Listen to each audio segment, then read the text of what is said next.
Obviously, I'm not that young anymore, and I wasn't part of it, which makes me jealous. But never mind. To wake you up, to feel the energy that you guys have been spreading here since the second you arrived, we're going to start with some questions over here that the organizers have prepared for each and every one of us. And it seems that the first one is a very secret survey to see if any vegans are here in the audience amongst us. Do you eat cheese?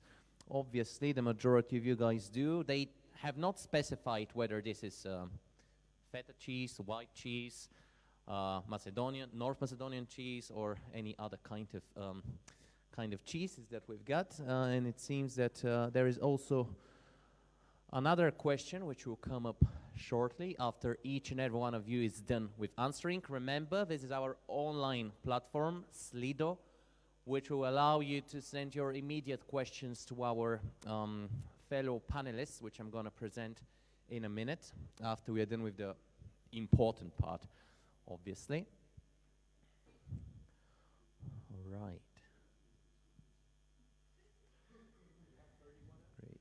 31 answers. That means that a lot of us most of us are already here. We probably expect a few more people to show up, sign up in the attendance list, and of course receive their reimbursement fee for the trip to Kruševo.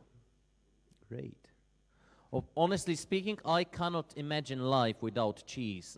Being a Balkan man, I do consume cheese with pretty much all of the dishes available to me. But well, that's just here standard. Sorry, Antonis. Chocolate with chocolate cheese with chocolate. No, but cheese with watermelon is actually considered to be a very good combination, at least where I come from. Right. Okay. Beautiful. And it seems that there is at least one person who is not a great fan of cheese, with 38 answers already.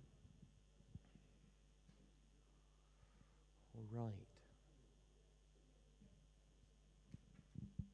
And then the second question would obviously more related to the topic which we're going to be discussing in the next 2 hours or so. What are the jobs of the future? Now, that's a more complex one. That's where I remain silent and give you a few seconds to make up your mind how to answer.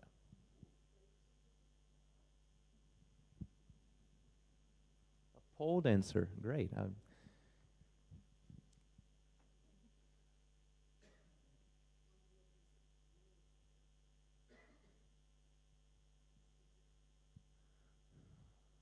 Really interesting answers here and different ones as well, showing the complexity of our participants in the conference. A dog keeper I would love to be for sure. It's a shame we do not have any dogs here in the conference. Maybe next year we should think of also introducing some pets as if not as participants, then at least as it's lovely creatures to take care of in our free time. Why not? Or if not, we're going to ask Antonis to bark like a dog. Well done. I saw that one coming. Last night in your sleep you were doing that. You probably don't remember, but... Let the dogs out! All right.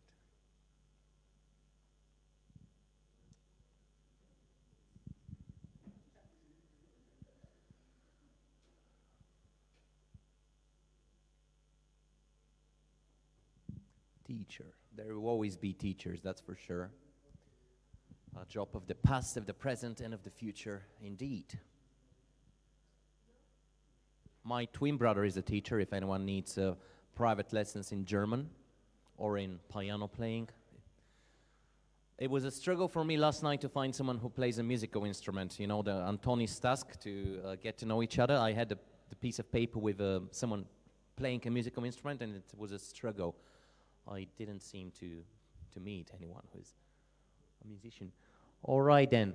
So it seems that we're finally ready with after these 5 minutes of my embarrassing presence here in front of you to finally start being serious and to introduce the topic of today's panel discussion. A very important one indeed, a topic which is in a way closely related to the one we were discussing yesterday. Yesterday we were focused on should I stay or should I go, the mobility of young people, those who want to be actively working, studying and living in their region of birth here on the Balkan Peninsula, or if they want to go west and enjoy some probably potentially better standard of living, potentially, because it is not always the case. But of course, good standard of living and good prospects in life, we get both thanks to quality education and also to quality jobs. A lot of you answered already that you prefer quality jobs compared to universal jobs for everyone. And today we'll be focusing obviously on the future of work, into the topic how does the labor market today correspond to the education which all of us have been given, to the skills which we possess? How do we adapt to the constantly changing environment? You know, to a great extent, our generation, the young people of today, we live in a very dynamic era. So, for example, people like me who have graduated from university 4 or 5 years ago are already living in a different reality, different environment, when sometimes our skills are not necessarily suited to the needs of the employer, so the labor market. But of course, we already find out that this is a controversial topic to discuss. And without further ado, I'm going to introduce to you guys our fellow panelists who are going to take the floor in the next minutes. Each and every one of them will have their 15, maximum 20 minutes to deliver their keynote speeches. Remember, you can use our online platform to send any immediate queries, any immediate questions, which we're going to pose to them once they finish with their speeches. And after this, we would open the floor again for a fruitful discussion, for comments, for further questions, so that you would remain actively involved in what goes on. So I'm very happy to introduce our speakers. The first one of them would be Ms. Eva Ellereit, who is the country director of Friedrich Ebert Foundation, based here in Skopje, North Macedonia. She has a very good deal of experience in the digitalization field and also in the gender equality field as well.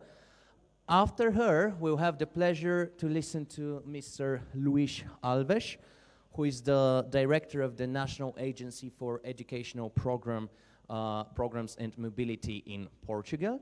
And finally, we're going to finish with Mr. Sarantis Michalopoulos, who is a journalist for the Euraktiv platform based in Brussels. And he's also going to dive deeper into the mismatch between the skills and the education that we receive these days and the labor market realities. So without further ado, I'm finally remaining silent, and I give the floor to Mrs. Eva Ellereit from the Friedrich Ebert Foundation. Thank you very much. I don't know how far I have to. All right, I'll come closer so that I can lean back. Thank you for having me, and thank you for the kind introduction. I came this morning, and I'm still a bit tired. Maybe some of you are too. I drove all the way from Skopje, where I'm based.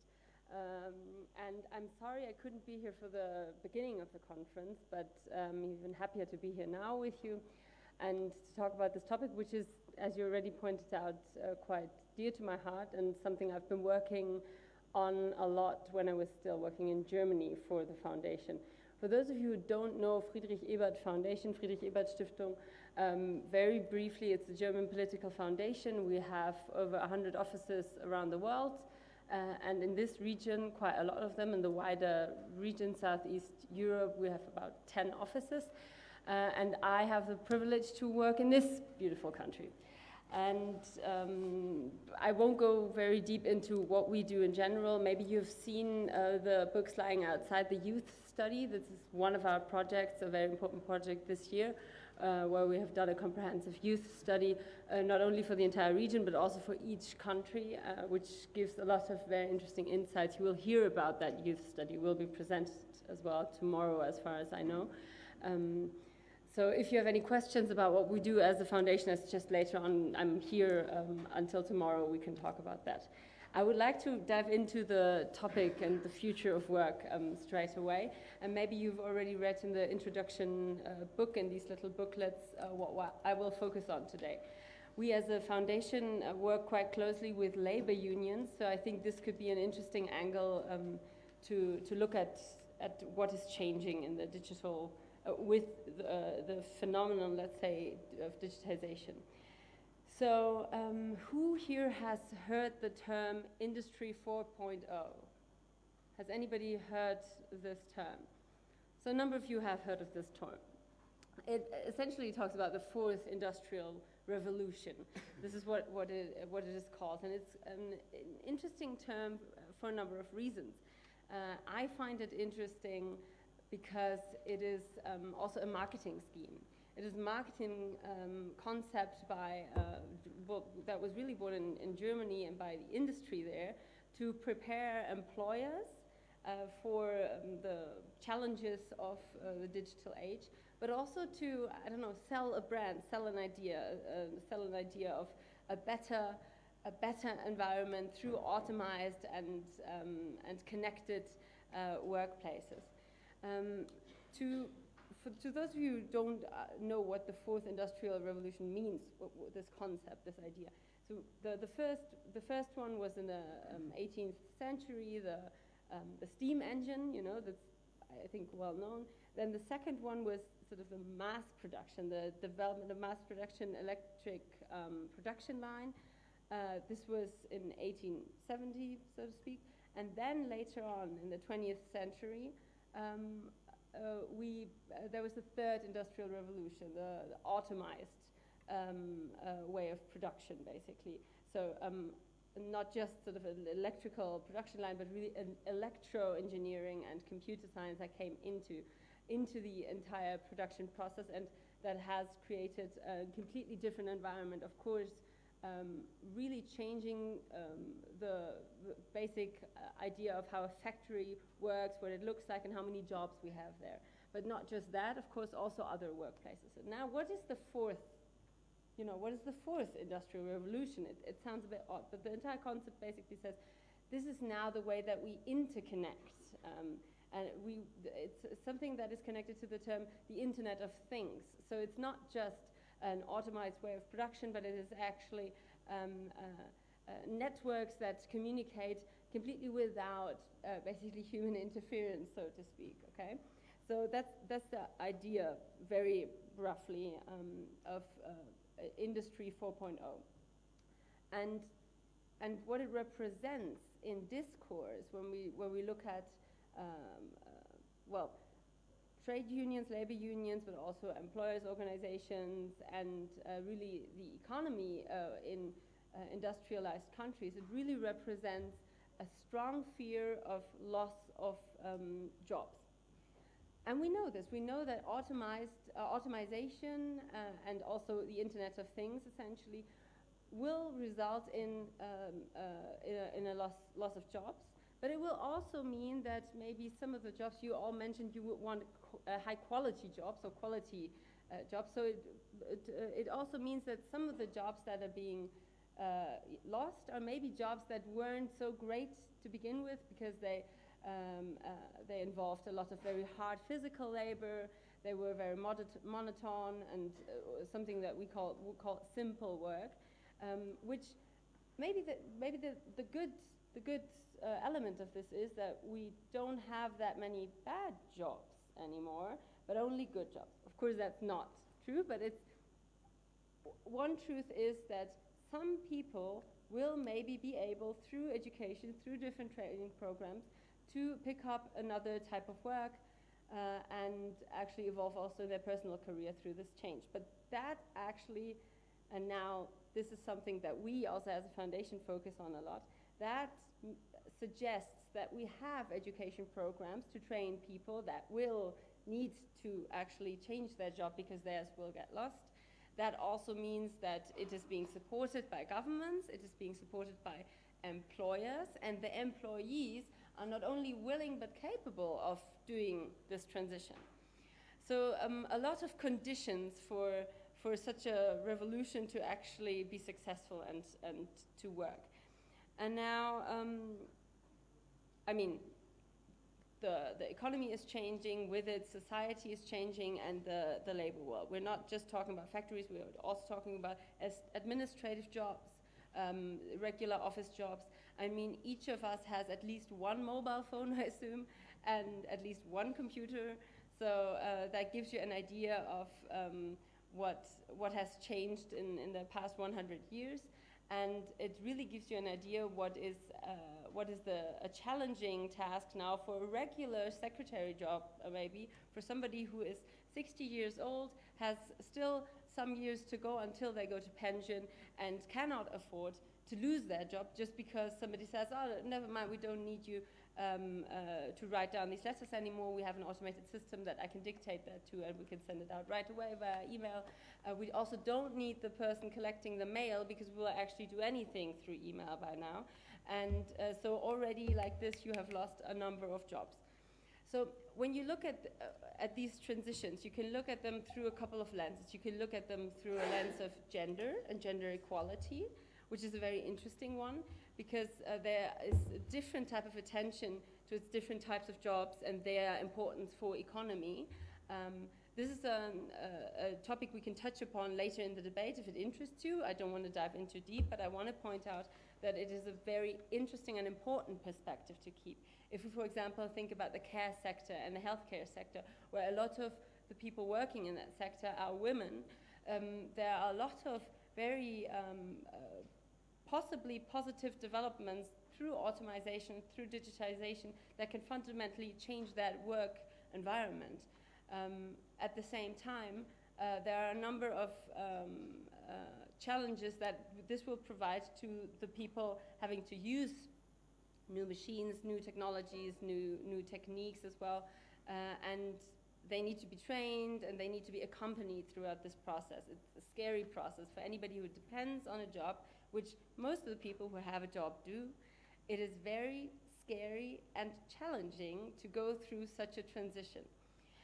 So that's just one of the gender lenses that we can use. But then we can, of course, also use other lenses. One interesting lens, I think, as well, is the topic of, let's say, data and privacy. So the fact that we now all work with different types of machines and through that basically monitor our every move, it becomes a very...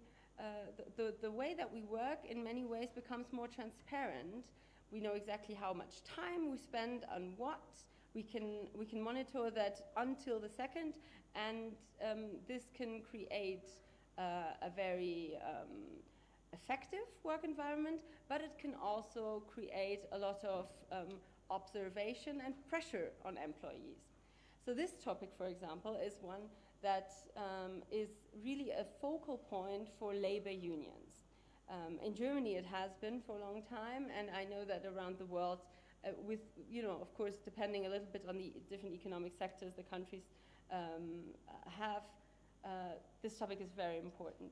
Now, who of you is member in a trade union, in a labor union? You don't have to out yourself, but it's okay, one person. Now, to me as a social democrat, that's scary, and if I can give you one piece of advice, join a union. And I mean yesterday. So the reason why I say that is because with any workspace and workplace that you have, unless you're a freelancer, that gives you an even more precarious position. But as long as you are an employee and not an employer,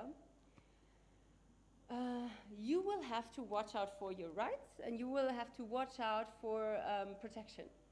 And especially in the digital age.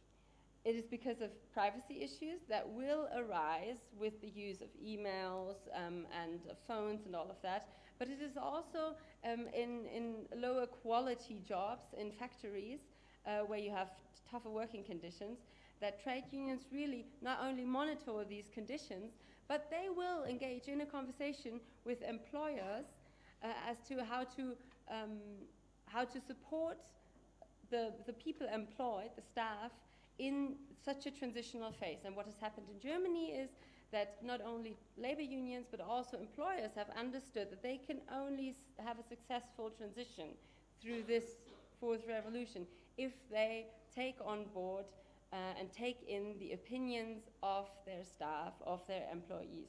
There will not be any successful company that in any way somehow depends on any human being without actually supporting them through this process with training programs. I won't talk too much about education because I know you will also speak on this, but with training programs and with an established communication between employees and the employer to actually discuss, so what is needed in this transition, in what way do we need to change our regulations and security programs maybe, because there are new challenges arising from it. So this is work that labor unions have focused on quite heavily in Germany, and they have come up very early on in the game with quite comprehensive programs and demands as to how employers, well, first of all, how governments need to support labor unions in coming up with training programs, but how employers need to be engaged as well. This is a revolution that can potentially result in a lot of profit for a lot of companies, but it's basically labor unions' task to make sure that this profit also ends up with the people that actually do the work, which means the employees. So in order to assure that they not only sort of get taken along the way so that the employer can make money off of such a development, they make sure that the working conditions actually do get better and that jobs are being secured. Now, the last topic I want to touch upon in this little intro to a pitch of this debate is the topic of universal basic income. This is something that has also really come up very, very quickly in this entire debate about digitization. And you may wonder why. You know, of course, there are sort of socialist concepts that can argue always for universal basic income, but there is a reason why in the area of Silicon Valley and digitization, there's a strong demand for this. And by surprising people, by the way. So there are big tech companies in Silicon Valley who really want a basic universal income. Now, why is that? My thesis is that the reason why they want that is because they worry people will lose their jobs, will lose their income, and then will not be able to buy the products. So in order for them to be able to buy the products, they need money, so let's give them a universal basic income so the companies can continue with the circle. Now, I don't want to dive into the general debate about what a basic income can provide or cannot provide and whether it is fair or not fair. This goes beyond this input. But I want to point out that we should be careful in buying into this debate so quickly because it does not come from a point of solidarity, but it comes from a very capitalist viewpoint of really pushing profits for the big and rich. And it does not come, and I can assure you that, from a point where we try to sort of create a more equal environment, better working conditions, and a better life for the many, not the few. So me personally, that's why I am very hesitant towards this debate, and we can, and I would love to dive into a little bit deeper why this is a problematic matter. But when we talk about better quality jobs, we also talk about how long do we want to work in life and in a day and in a week. So instead of diving into a concept of universal basic income, we might as well say, let's distribute work differently. So maybe we don't have more jobs, but maybe we can all work less. That could be another pitch. Not at all, but less. Do we really need a 40-hour week everywhere? Do we really need an 8-hour workday? Is that even efficient in a time when digital tools have made every workday even denser than it was before? So we have, in a weird way, more communication and less communication at the same time right now. We have less communication because we don't, we work more on the computer, we can look up things very quickly, we don't have to ask our colleagues about it. We may not even have colleagues in the place because we can do home office from anywhere, so that's less communication. At the same time, with more communication, a lot more demand for constant availability because it is not expected to work to wait 2 days to receive a letter, but it is expected to have an immediate answer within half an hour. So those are some of the elements that I think are crucial when we think about the future of work. And now this is a very broad topic, so I think we need to, diving into the further debate, really look at what are we actually talking about. Are we talking about factory jobs or office jobs? But in general, I think the crucial question is, how do we want to work? So let's not sort of oppose the development, but rather shape it and regulate it, because at the end of the day, it is about the many, not the few, that are profiting from it. So how do we want to work, and how can we ensure that this transformation is being regulated in a way that the many can profit from it? And then another element is, how can we make safe spaces without being afraid of our privacy being breached, just because we continue in the job that we've always worked on, but suddenly there's a lot more data collected, and we become very transparent citizens that are being monitored in every step. So how can we prevent that from happening, essentially? So those are maybe the elements I want. Oh yeah, and the third one, really, it's not all about efficiency, it's also about quality. So those are maybe my sort of elements to kick off the discussion, and I would be looking forward to talk about any of these issues that I've just raised, and yeah, look forward to the discussion. Thank you so very much, Eva.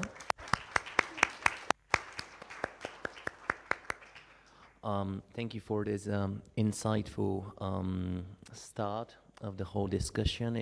You would be probably surprised or not, but it raised a very intense digital debate within our Slido online platform. People have been discussing between themselves the role of trade unions in the digital era, and there are some very interesting, quick questions. Yeah, that's the element of surprise over here. I have some of the questions here that people have posed. Maybe we could introduce 2 or 3 of them, and then those that are remaining unanswered, we could bring them on later in the discussion. So there is an interesting question here from Madeline, our Romanian friend from Bucharest. He is interested in learning who should actually be involved into the regulations of the jobs of the future, especially when we discover that some precarious jobs are created by digitalization and automation. You mentioned regulation, but who should be actively involved in that process?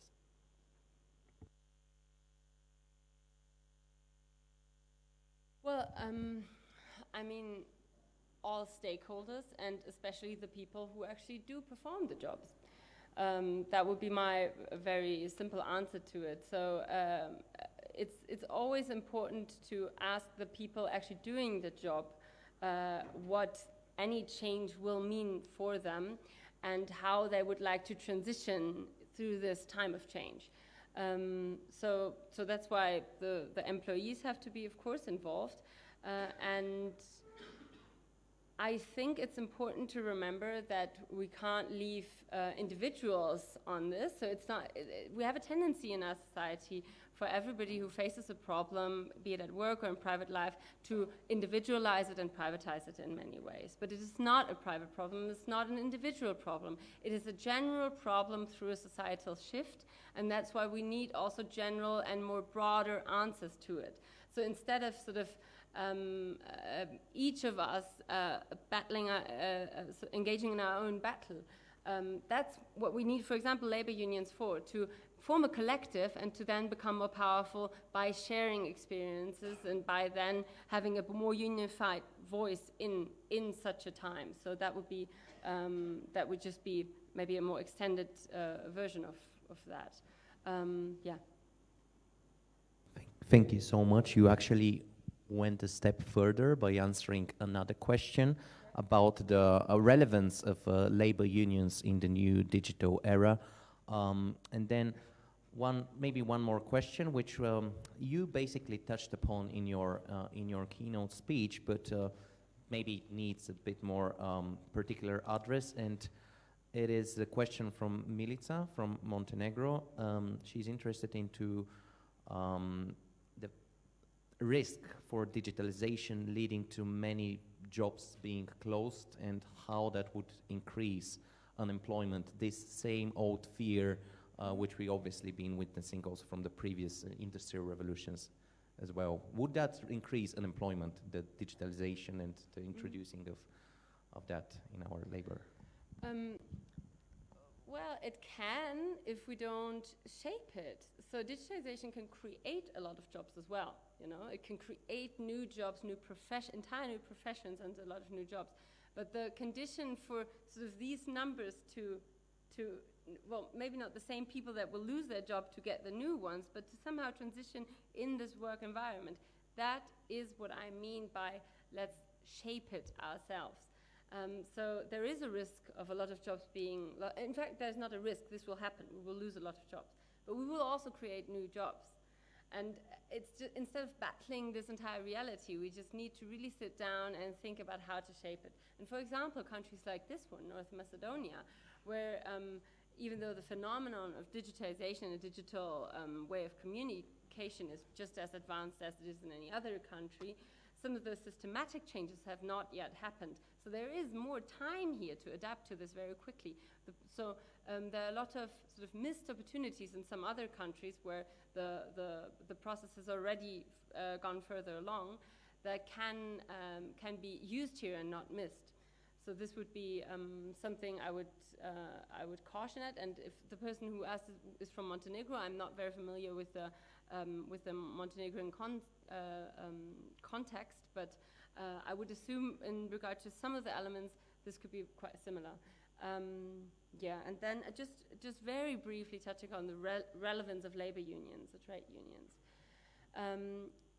There are a lot less people members of labor unions today than there were 50 years ago. This is a global challenge, I would say. And part of that is the changing labor market. So it used to be, we used to have a lot of jobs in factories, and those were naturally union members, and they were organized there. So with losing these jobs, we've also lost these members of labor unions, basically. And there isn't that much awareness in smaller companies and smaller firms to join labor unions. So it is a challenge for the unions to approach people and to really change about the way that they're organized, and also to modernize themselves. They're not just there to sort of negotiate tariffs, but they're there to shape the future of work. They're there to engage in a discussion about the future of a company because they share a responsibility. The employees share responsibility through their representation with the employer, and they need to kind of work together on this. And this is what we need modern labor unions for. Old labor unions that are only there to kind of negotiate tariffs, they will die out as they have done throughout the last years. So they have to modernize themselves as well and set up new structures where they also train their members in facing these challenges and sort of technological innovations, and find out how they can improve actually their own negotiation position as well in knowing them and using them strategically. Thank you so much, Eva. Now, I do realize that some of the questions and points of the debate have remained unanswered this far, but do not worry. You guys will have a chance to further get involved in the discussion once we listen to our next panelists, and it's a great pleasure and honor for me to yield the floor to Mr. Luis Alves, who would now deliver his keynote speech. Thank you. Thank you very much. Good morning for you all. First of all, I want to answer the first question you have made before we start. Yes, I eat cheese. In Portugal, we eat cheese, and we have great cheese in Portugal. And yes, I already eat cheese also in Macedonia. That is quite good, perhaps even better. And with this, I'm winning time for my presentation, or I have to do something here? Firstly, I want to thank the invitation that I have to be here. It's a great pleasure to be here with you all in Macedonia.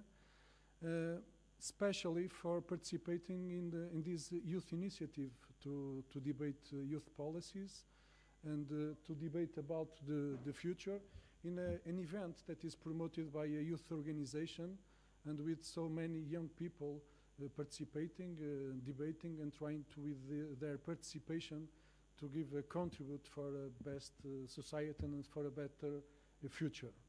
Do you have our presentation?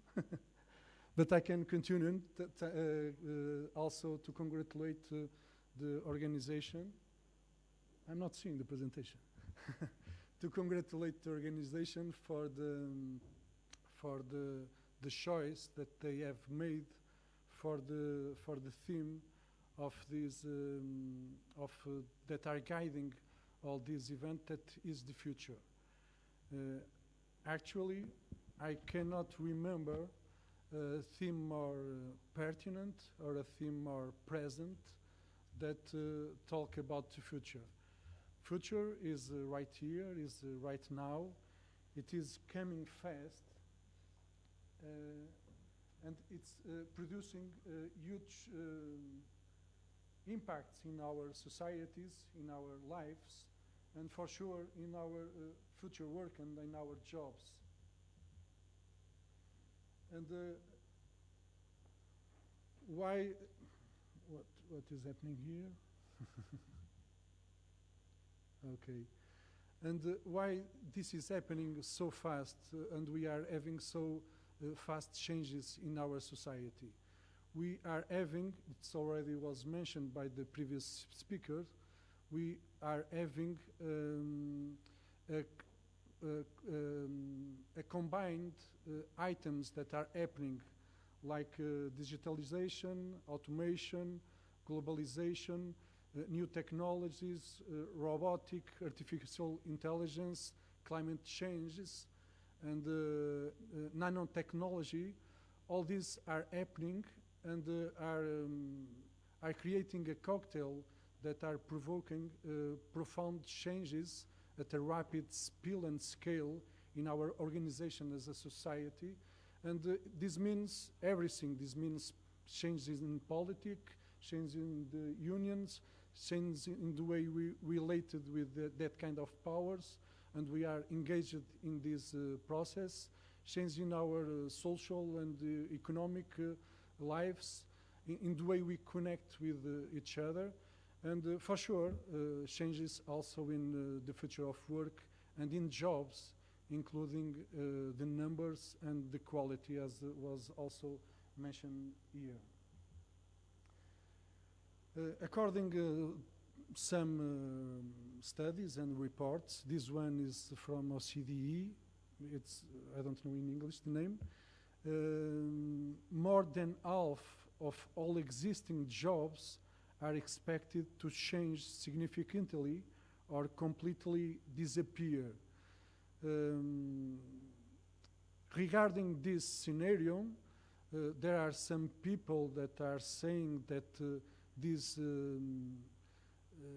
technological advances will generate a new era of development that will create new jobs that will substitute the ones that are disappearing. And there are some other people saying that the new jobs created will not be enough to replace the occupations that will turn obsolete with these technological advances and all this transformation.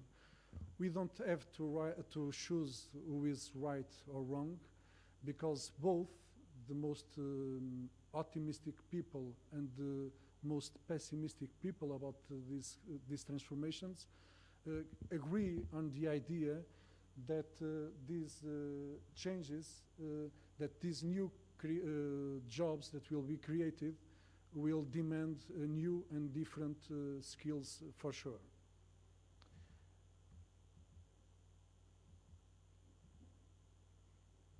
In fact, this fourth industrial revolution, as it is known for, will demand new demands for the needs of the labor markets. That is for sure, and there will be some skills that will be more demanded in the future, and there will some skills that will see declining their importance in these new labor markets. And we can talk about this. We can imagine how it will be the future. Maybe you can write in our back what will happen in this field. What will be the skills that will growing up with these changes, not only technological. That's why it is a revolution. It's not technological advances only. It's all about the ways our organization as a society are working. But there will be also some skills that are now important in our labor markets that will be no more important in the future. According to the World Economic Forum, the skills that are growing up in 2022, that is right now, it's in the near future, are these ones: analytical thinking and innovation, active learning, creativity, critical thinking analysis, complex problem solving, leadership, emotional intelligence. And there are some skills that are now employing people that will be declining: manual dexterity, reading, writing, management of personal, quality control. These kind of skills are declining, and we have a lot of data and a lot of studies and researches from many other organizations that are saying quite the same. Here is one from World Economic Forum that presents the top 10 skills in 2020, and also the top 10 skills that were demanded by markets in 2015.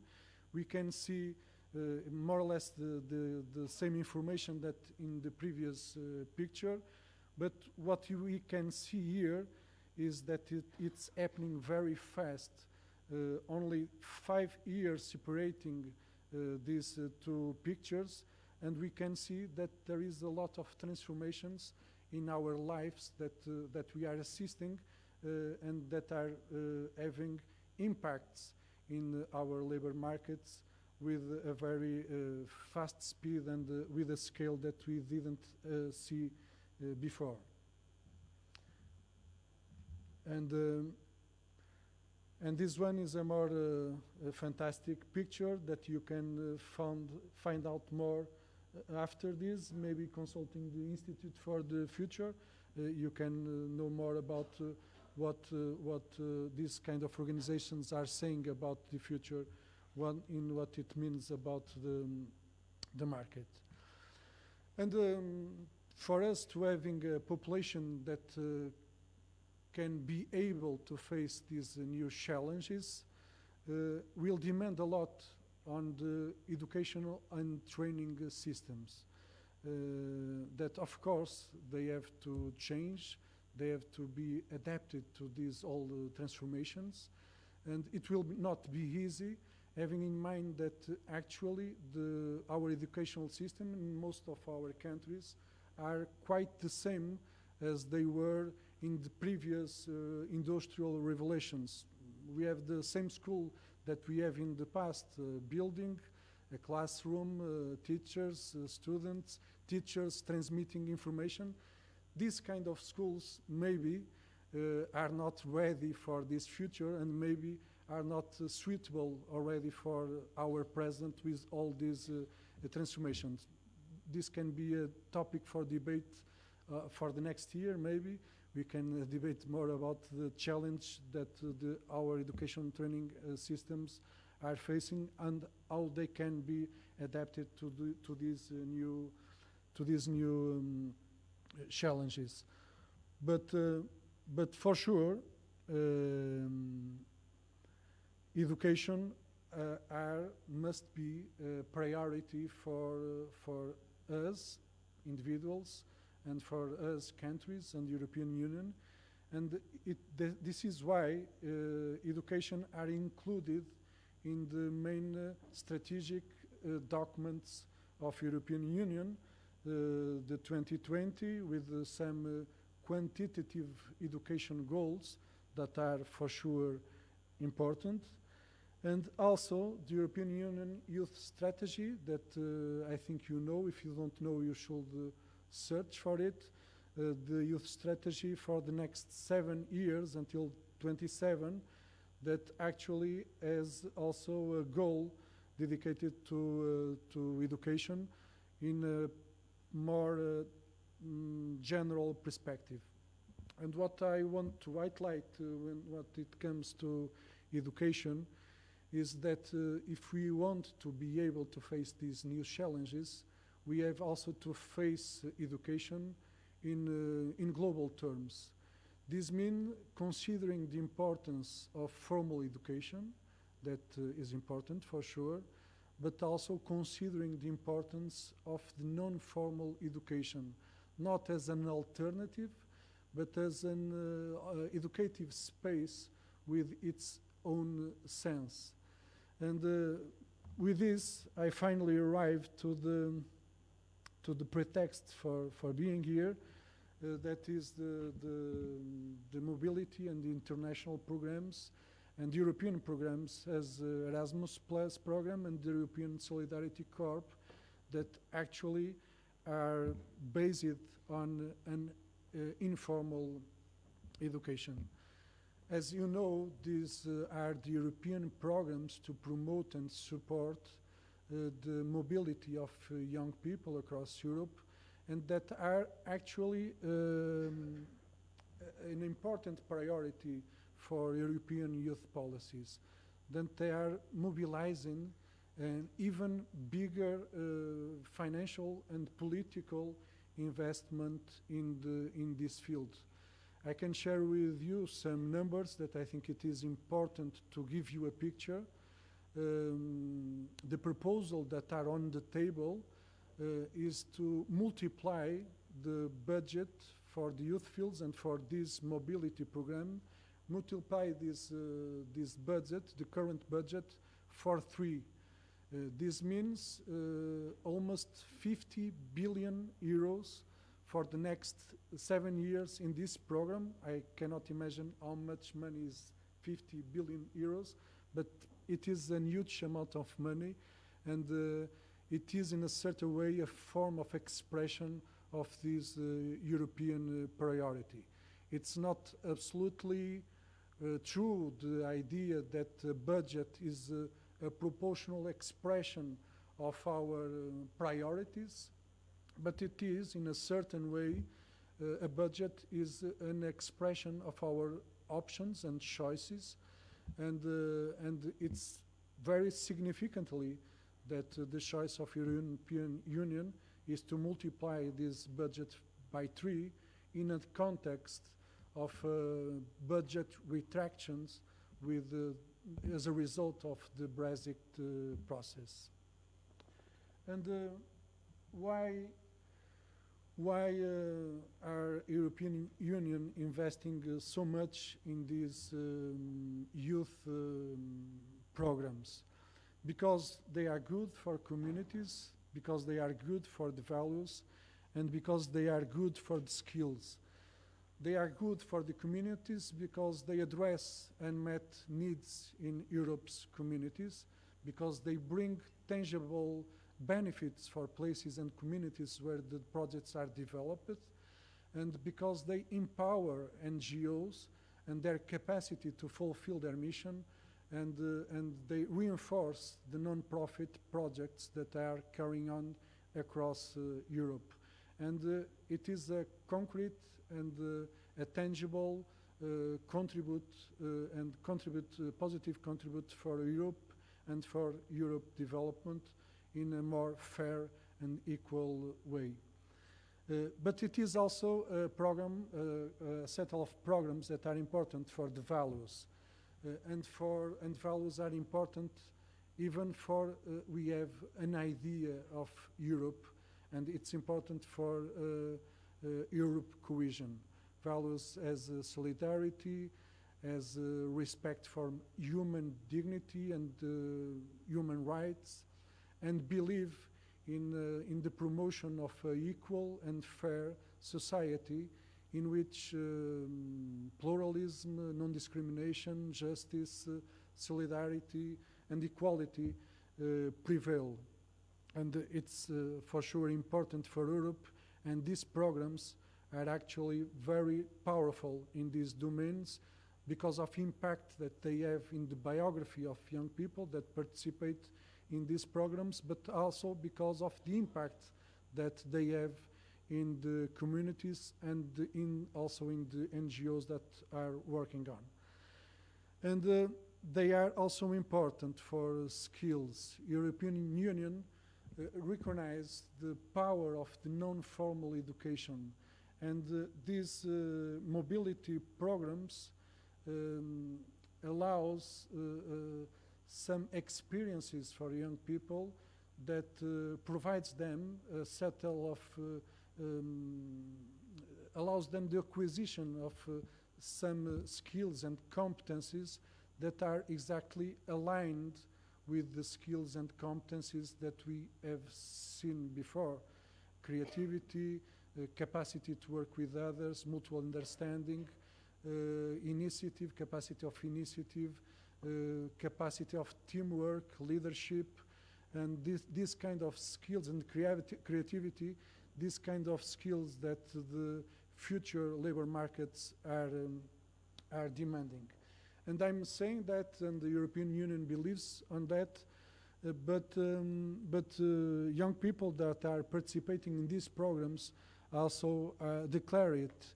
We can see a short video about a study that we have done about the participation of young people in this kind of programs under Erasmus Plus program.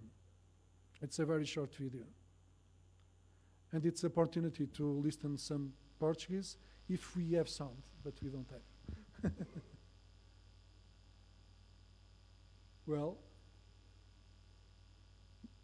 I will pass. It's not so important. It's not so important. I can explain.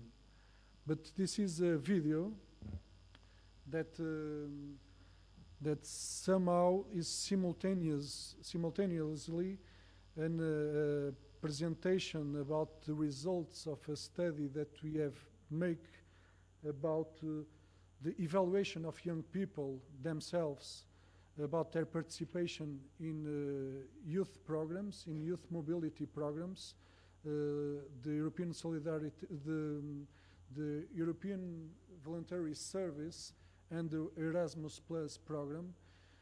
But it is also a teaser to incentivize young people to participate in these programs, namely the European Solidarity Corps program, that is not just a new program from European Union, is actually a new agenda, a new impulse, a new ambition of European Union in the solidarity and the volunteering fields, and that aims to mobilize and involve until the end of 2020 more than 100,000 young people in this project. So it is a very big ambition of European Union in this field, and so I just want to wish that you can also be involved in these programs, in the European Solidarity Corps that we are betting, and that you can participate in that programs because of altruistic reasons, that because it is important for community, because it is important for values, because you can give a positive contribute to the society according your own values and your own convictions, but also because of, we can call, egoistic reasons, because it is good for skills and competencies, and because you will be more prepared for this future that will need that we are able to combine formal education and non-formal education to get this kind of skills that can prepare us for this future. Thank you very much for your attention.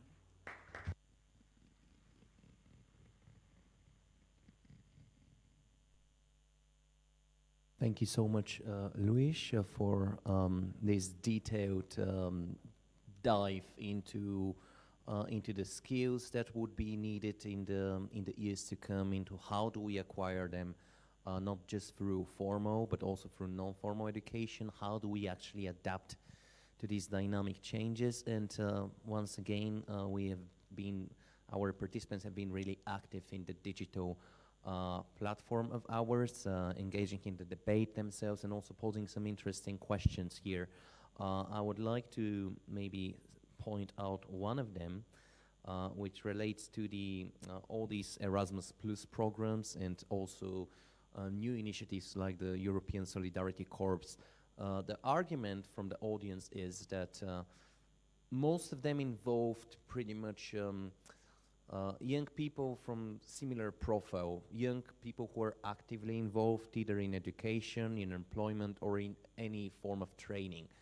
But then again, how do we make a step further and involve also young people who belong to the so-called need category of young people who are neither in education, in employment, or in training, these more unprivileged people who remain inactive? How do we get them on board as well? What can the European Union or the respective national agencies do in this regard?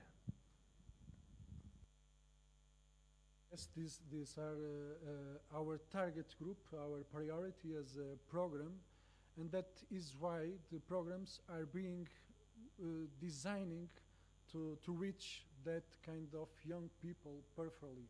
That's why they are focused now also in empower NGOs, because we believe that they are well placed to develop these kinds of projects, mobilize young people, involving them, trying to develop programs that are more suitable for their environment and context. But also we are designing the program to overcome some barriers that the previous programs present to young people with fewer opportunities. That's why the European Solidarity Corps has a new action, that is the Solidarity Projects, that actually is the first European program that was supposed to promote the mobility of young people. And this project supports the initiative of young people in their own context, in their own place, in their own locality. With this program, young people don't need even an NGO with them. They can alone, having a diagnostic about their own community, with their own convictions and ideals, they can submit a project to overcome that kind of challenges and difficulties of their community. And this program will support young people that have at least young people, with 500 euros until up to 12 months of project.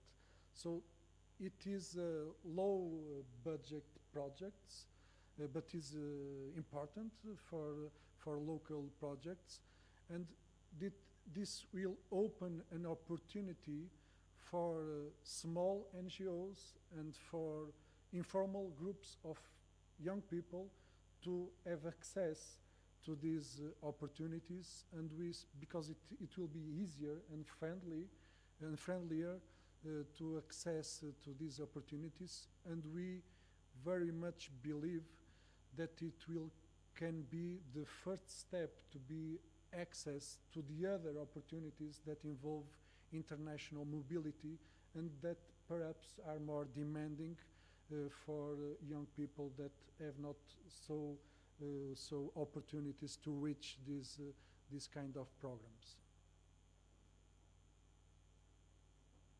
Thank you so much, Luis. I do realize that we've got more questions being posed here, but because we are, the time is passing by really quickly, I would suggest that we move on to our final panelist, and then we would open the floor for each and every one of you to ask your questions on your own and maybe do it in a more clear way than I could.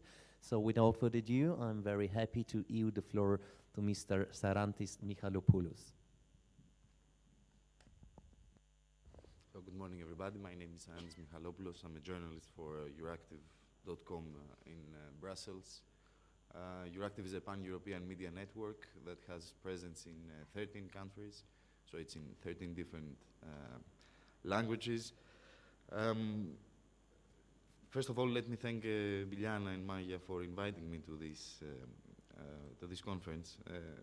I'm very happy because I have always felt that Balkans is I always feel like home.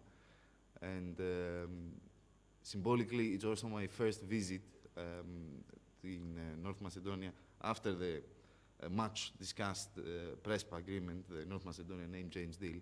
And I really appreciate the fact that I see progressive people here who try to implement the agreement in practice. Okay, they make the mistakes, Macedonia, then they corrected North Macedonia. But this is funny at the same time, because only the new generations in the wider region of the Balkans can turn the page, can take the whole region a step forward. I'll be extremely short because, first of all, journalists should not speak too much. Secondly, I'm used to asking questions and not to be asked. And thirdly, because I have to play the role of the devil's advocate, and I will disagree with most of what Luis mentioned.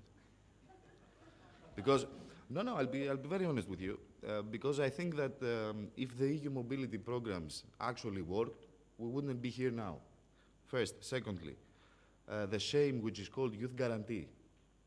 We had fireworks in Brussels. Everybody was saying that with the youth guarantee we will sort out everything, every problem that is related to the EU labour market. What are the results of the youth guarantee? It suddenly disappeared from the agenda. Suddenly disappeared. Secondly, I disagree in principle with the classification of the terminology that the European Commission uses and classifies normal people, normal young people, and needs. No, they're all one. The point is that you have to correct, and this is a difficult task for them. That's why they don't make efforts to correct this, because it's highly politicized. You have to correct the labor market. And for me, all these Erasmus programs, it's good to construct the EU identity, but it's not about the labor force. It's not about improving the labor market.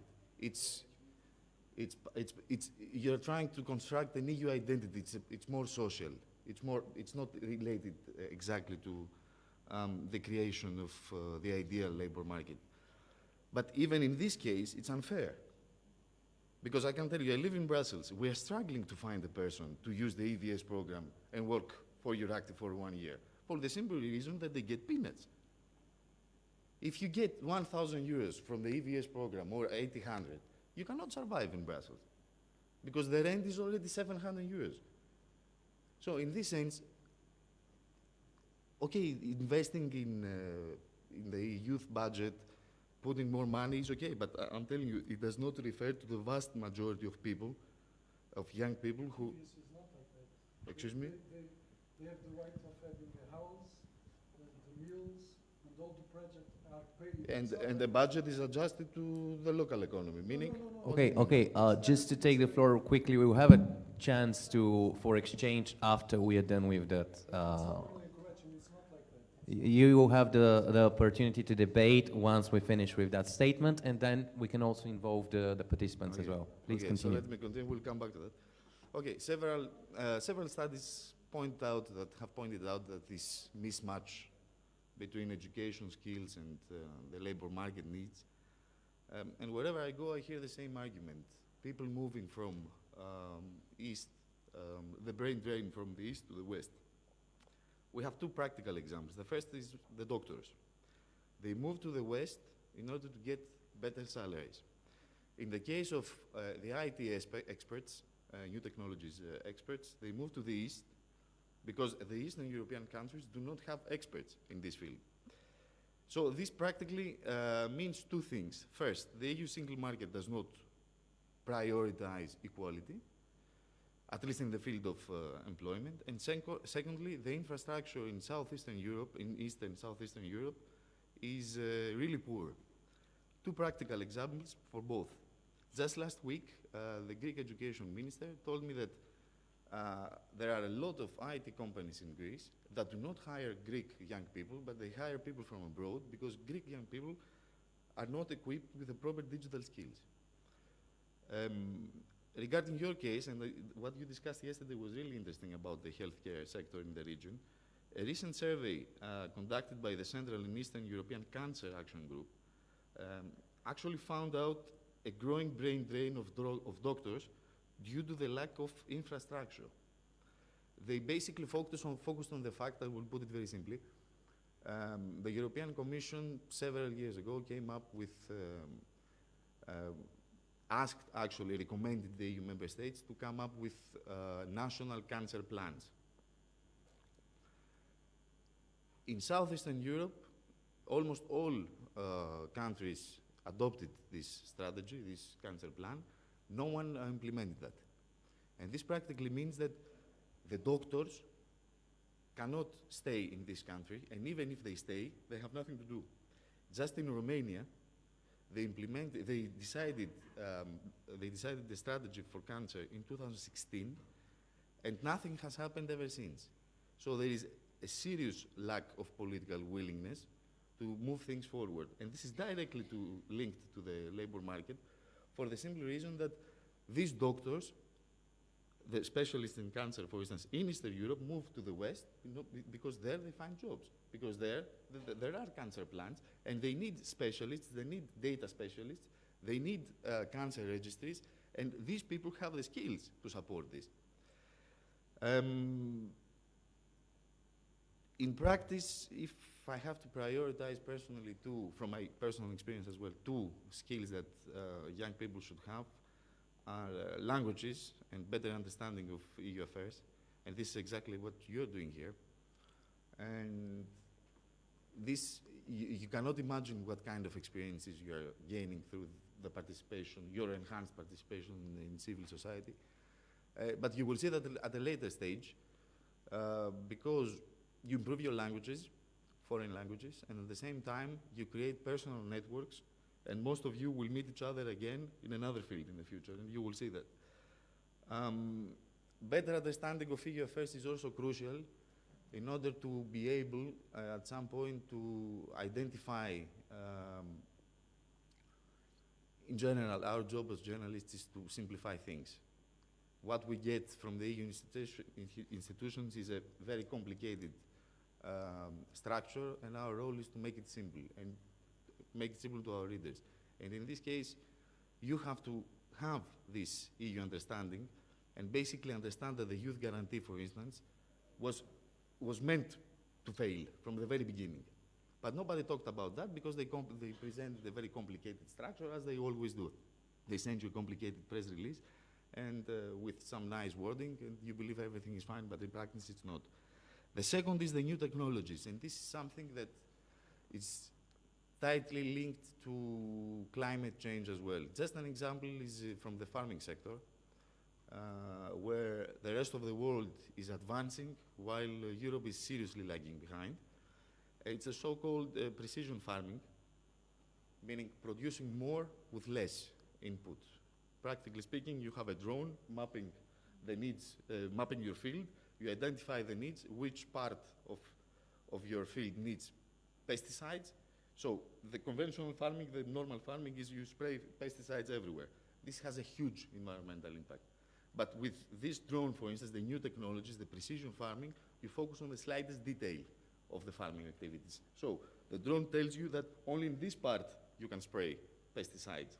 So this means less cost for the farmer, and at the same time, less environmental impact. So better for the society.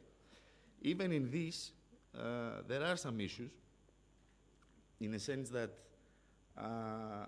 still on an EU level, we don't have, in the new Common Agricultural Policy, we don't have a specific framework for this, for these new technologies, which will create more jobs. Okay, it's true that it's going to take 5, 6 years for older generations of farmers to adjust to the new reality, but at the same time, too many jobs will be created in the context of precision farming, in a sense that you need someone to gather this data and analyze this data and then consult with the farmer. This has been the case in the United States for the last 15 years. In Europe, we're still discussing the protection of data, which has to take place, but we have a very, very slow decision-making process, really slow decision-making process in the EU.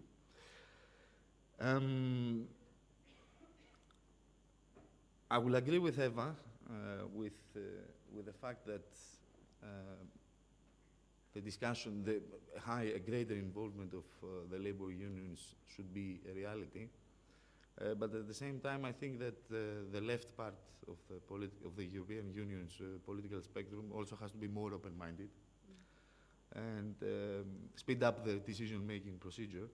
It's true that we cannot adopt the strictly neoliberal US model, and this is actually what distinguishes Europe from the United States. Although we have people who want to push for this neoliberal agenda, see Austria's Kurz, see Orban in Hungary, who hide behind this push for. In practice, they implement neoliberal policies, but in theory, they are in favor of Christianity and stuff like that. It's good, but behind these theories, you know, we have the most extreme neoliberal approaches. And this is what the UK is now trying to implement. And I had this interesting discussion yesterday with my colleague Tim, who's going to speak tomorrow. The Brexit actually was one of the reasons why the British elite pushed for the exit from the EU, because they could not adjust to this social model. And it's really likely that they will rush to have a quick trade deal with the United States, fully liberalize the market, and whatever that means for the British society. In any case, what I wanted to say before to Luis is that just with youth exchange programs, you cannot find a solution to the labor market needs. But unfortunately, the European Union uses this as an argument, the European Commission in particular, uses this as an argument in order to distract from the main problem. The main problem is to create quality jobs. I'm sorry, but if you do Erasmus Plus, it's not necessary that you will be hired after that. And at the same time, what I'm saying is that it's a bit difficult for a person from the Balkan region to do Erasmus Plus, for instance, in Belgium, money-wise. What do you mean not in this field? No. You have to increase the money that these people get in order to open the door to more young people to join. Otherwise, I can tell you, I can see that from Greece as well. There are people who want to do it, but they don't have the financial capacity to do that. They cannot afford it. So if you give 800 euros or 900 euros to a person to do Erasmus Plus or whatever in Belgium, he's not going to survive. What do you mean no? I don't understand. It's great that we have an active debate already going on, but I do believe it's time to involve also our fellow participants. They also wish to take part in this discussion, and there have been some questions already posed, which I do believe are relevant to the topics that we've touched upon. One of them is related to the fact that our discussion for the future of work and how different sectors evolve in the new digital era has mostly been focused on business and trade. That's an argument being made by Anna from Greece. And she's interested in how do these changes, these revolutions, affect the sector of agriculture. And since I know that Mr. Sarantis is also active as a journalist in that field, how would you respond? How does the agricultural sector gets affected by the change of the future of work, by the digital era, and by the skills needed for the people involved in it? You have been dealing with this issue for the last 6 years. we are trying, in Europe, they are trying to implement the American model of precision farming, the one that I mentioned before, but it cannot be applied. Because precision farming is, the American model is focusing on large farms. We're talking about large farms. In Europe, the land is fragmented. So we need to come up with other solutions. We need the European model of a digitized agricultural sector. In the case of, you will tell me, I had a very interesting discussion yesterday here, you will tell me that we should not increase productivity, but basically redistribute the food in a more fair way. It's true. And we can also prioritize agroecology, switching to organic farming. We can do all these things, but organic farming itself cannot feed the world. It cannot feed the population. So we have to introduce new technologies in the sector. It's true that the old generation of farmers will be affected by that. And this is where the European Union should support these people, as it basically try to do with the organic farmers as well. Very practically, if a conventional farmer, normal farmer, wants to switch to organic farming, it's going to take 5 years. In these 5 years, it's a transition that has to be compensated. So the European Union should compensate this person to switch. Otherwise, he will have 5-6 years to adjust in order for his field to adjust to the organic farming. This could be the case for the digital farming as well. Because if I'm a farmer and I want to go digital, it's going to take some time. And the old generations, especially in Greece, which was very negatively influenced by the farmers' cooperatives and associations in the past. Now a new effort is in the pipeline. I can tell you that the old generation of farmers are super conservative. They don't open the door to new technologies, and they need training.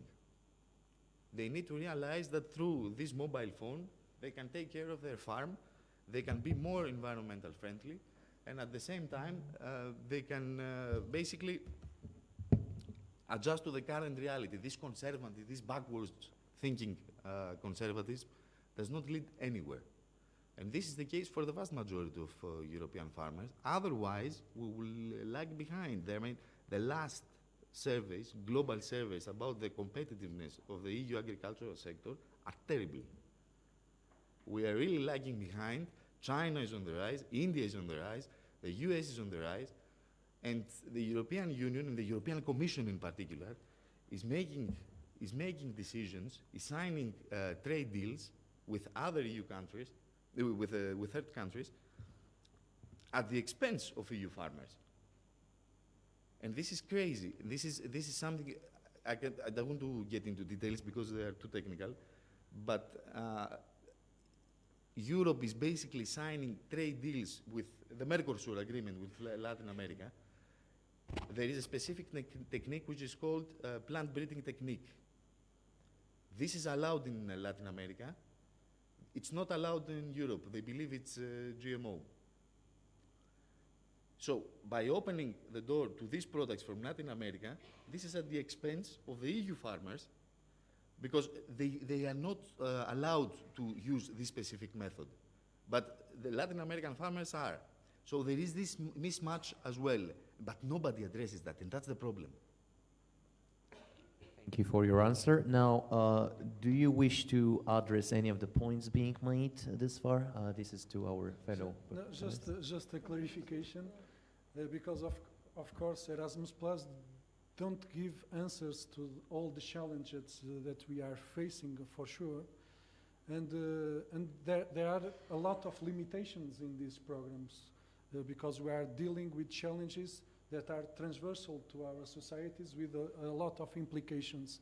But we should make this debate, and youth people are being called to participate in this debate about the designing of the future programs for the next 7 years, with the clarification about the rules that actually are in place, and not with the fake news, as you are a journalist, not as fake news. when young people want to participate in youth voluntary projects, you don't receive 1,000 euros or whatever. He receives house, he receives all the meals, he receives the conditions to develop the project, and he receives a pocket money only for some expenses that they must have. So it's not as the mobility students that I agree with you that there are some inequalities having access to that mobility of students, because you need money to live abroad, and the money that Erasmus Plus provide in that field, it was what I mean in the field of education. I'm from the field of youth. In the field of education, it's not enough to live in some countries. That is why Portuguese young people choose countries from this area, because they can pay a house and they can live here because it's cheaper. But we were talking about the Erasmus Plus program in the youth field, voluntary projects. The young people don't have to pay for a house, don't have to pay for a meal.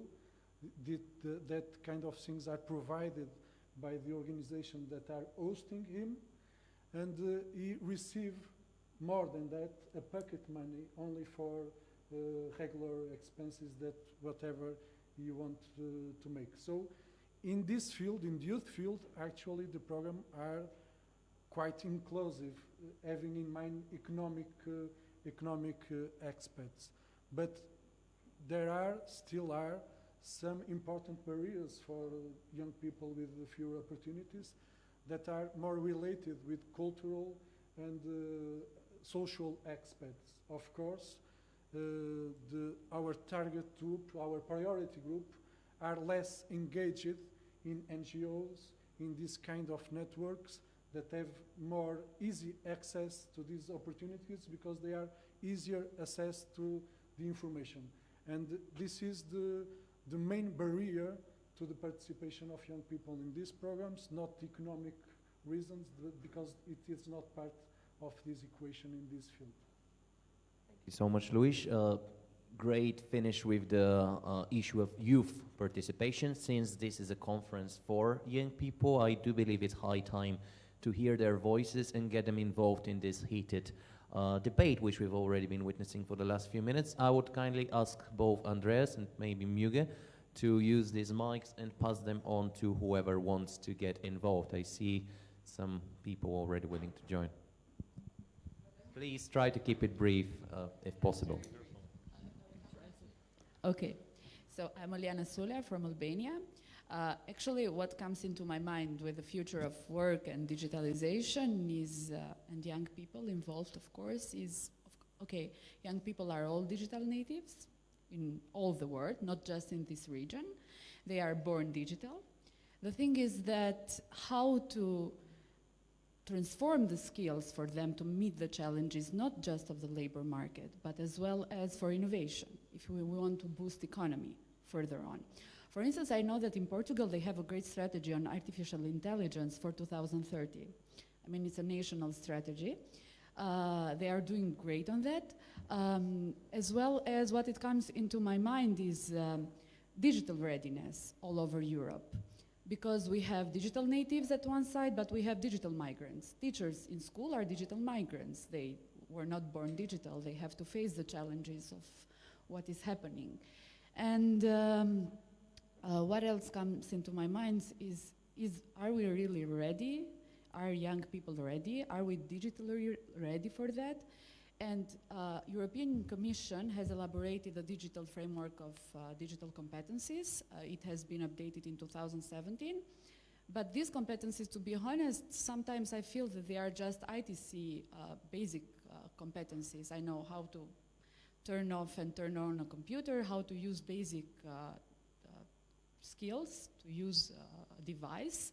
And sometimes I feel that they lack some other competencies that we need for the work and for our jobs and for our life while we are using devices. So how we can be ready and how we can transform these skills to meet innovation challenges? Because one day we will even use digital currencies. I mean, I guess even people here in the floor, they are familiar with blockchain and all these issues. So this is my common questions about digital readiness. Thank you. Thank you for your comment question on digital migration and how young people actually get adapted and how do they fit into the innovation field. If there's anyone willing to address that comment. Yes, Eva, thank you.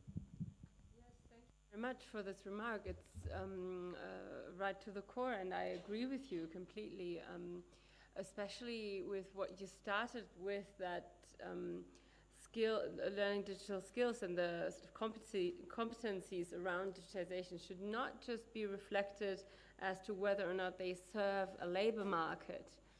Because in essence, when we talk about educating young people on digital skills, and this is regardless whether they're digital natives or not, because digital native does only refer to the fact that this has basically been sort of a normal part of their life, and there is a certain intuition involved with it, but it does not mean that they necessarily need to help to apply them in the workplace. But even more importantly, and this goes away from the topic of the future of work, but even more importantly, as citizens, they need to be aware of the consequences of digitization within all parts of society. So the democratic challenges this will provide eventually. When we talk about media, of course, how to consume and analyze media, how to use it responsibly, why that even is a term, you know. So all of these things are also elements, I think, of digital competencies that need to be taught in schools early on, that are already being taught, but certainly it's important to underline this element of don't just focus on the labor market, because the critical mindset towards all of this will also bring you further along in the labor market, essentially. I mean, Luis already pointed out really rightly that the type of skills that will be needed in the future, we're not just talking about programming or something like that. We talk about creativity, we talk about critical analysis, and all of this. So this will be things that will set people aside from machines, and that will be needed for us also to assess what we want and how we want to shape things. So I fully agree with you that that the lens of education will go a long way understanding the challenges of digitization for the future generations. I think for the future generations, the only solution is, and this is with this we open the Pandora's box, is the greater involvement of the private sector in universities. I know that, yes, not everybody's happy with that, but only the private sector understands what they want, and this basically reflects the discussion you had yesterday, that we are driven by the employers. I know that you will raise this issue now, but the employers offer jobs in the market, but it's crucial, as Eva said before, that the involvement of the private sector in public universities should be very, very closely monitored by the state. I don't know how this can be achieved, but without the involvement of the private sector, we will never realize what they need, and we will not adjust to the reality that they create. It's not us, it's them who create that. Just to follow up on one thing that I think is crucial there, a big mistake in sort of digitization in the education sector that was made in Germany very early on was that people just assumed, okay, let's buy a bunch of computers and smart boards. Let's really equip every room with that, and then we're ready, you know. So put a lot of money into a system, buy some hardware, and just assume with a couple of trainings, this means digitized education. It's of course the opposite of it. Companies have profited from it, and through technologies, essentially, you also set you sort of open those kind of doors for private companies to dictate also the way that we teach and learn. I much agree on that. And in Portugal, because you evoke Portugal and our strategy, the point is not only to dominate the new technologies, of course. It is important it's the new literacy in our schools, since the primary school, of course. But this kind of, what we think in Portugal is that we lost the other industrial revolutions that demand education, formal education, planning, capacity of strategies of long term, and that kind of things that we are not good, maybe. And but this new revolution will demand other kind of skills, and we are focusing that kind of skills. Not only the digital things that are always changing, so what we and also the relation with the companies that are talking about the present, not the future, because everything is changing very fast. What we need to prepare ourselves and our young people is with that kind of skills of creativity, innovation, the capacity to learn anytime, that will prepare themselves from the profound changes that are always happening, and that will demand from the companies also different skills permanently, even in our current jobs. And that's why we are trying to combine the formal education that have some kind of inflexibility with the non-formal education, with a lot of programs like these ones, the Erasmus Plus and European Solidarity Corps, and national programs. We strongly believe that that kind of soft skills, communication, interpersonal, leadership, the knowledge of the realities, the knowledge of the virtualities of teamwork, but also the difficulties of doing that kind of skills can prepare us for the future that are changing, and we don't know the future. We need that kind of skills to be ready for that. Thanks to all three of you, our panelists. And now, since we have a little bit less than 1 hour left for the whole panel, I do once again invite all our participants to get actively involved and ask the questions. Few people willing to get involved, and Tony's over there. Can I? Oh, sorry.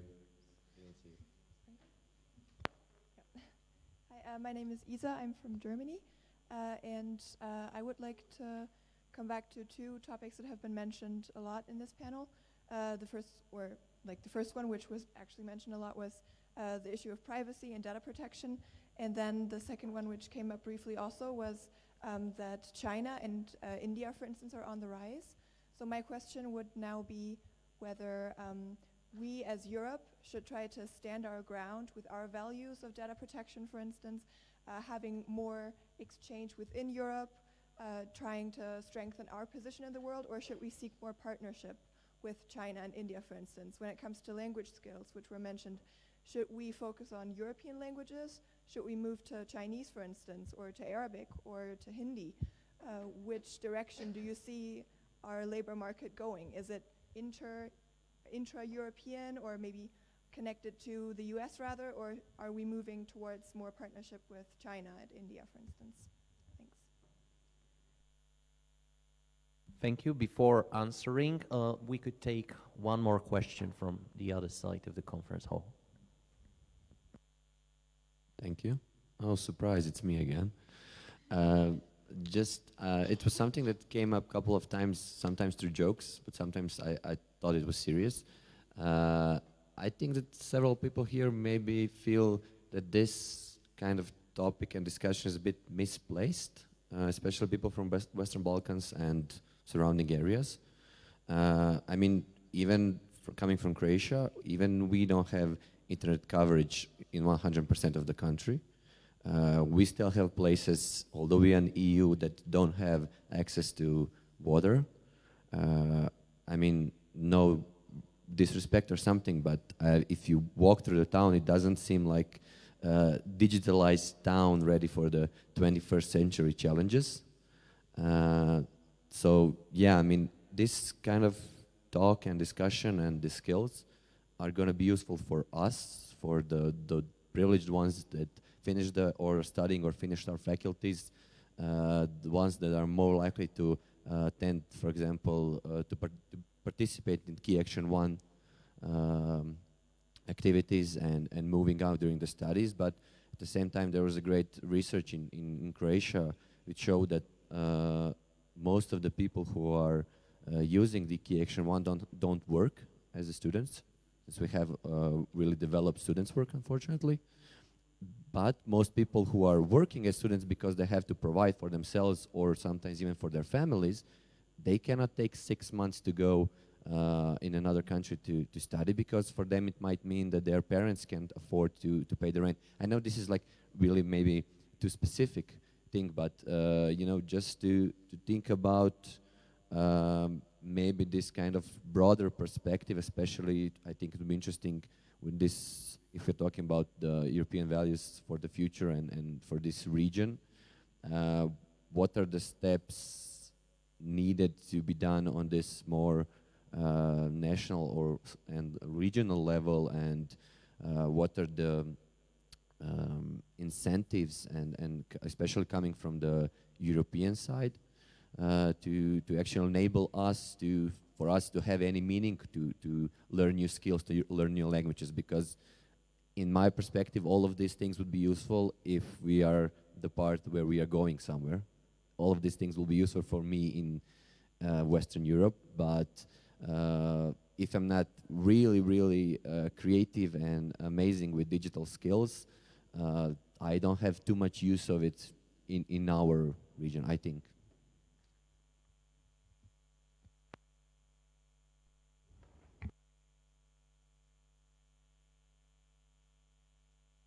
Hear me now? Yeah. Regarding the access to the internet issue that you raised, at this point the European Commission has to be defended, because it has already earmarked and distributed the money for the broadband infrastructure, and it's the member states the ones that do not implement it. So the European plan is there, the money is being distributed, and the national governments do nothing. So this is a tragic irony and hypocrisy at the same time from some member states to claim that they want to adopt, they want to speed up the introduction of new technologies in the farming sector, and at the same time they don't have broadband infrastructure. It's a disaster, really. Regarding, I will reply with a question to you. Do you believe that a cancer patient would not be ready to share his data with the national authorities, or if, in order to come up, a cancer control plan that I mentioned before, basically includes the cancer registries, and these cancer registries basically mean that you have to collect data from cancer patients in order to come up with a therapy, to see similarities, to see differences. Do you believe that the cancer patient actually cares about privacy in this case? And the same question applies for the farming sector. If you are a farmer and you know that you will share the data of your farm with a large company, multinational company, but this will reduce your cost by 50%. Do you actually care about your privacy in this case? You know, it's a bit tricky. I know what you mean, but it's a bit tricky. I'd like to respond, maybe picking up exactly from there what you mentioned. I mean, it's of course it's a useful provocation, I think, in that regard, because data protection is also a complex topic, and it certainly shouldn't prevent important technologies and important use being made, but at the same time, when you boil it down to an individual level, without being aware and reflective of what you give away, then we have a problem. So it's not about, I think, and we agree probably on that, the cancer patient that knowingly shares his data in order for that to eventually hopefully help him.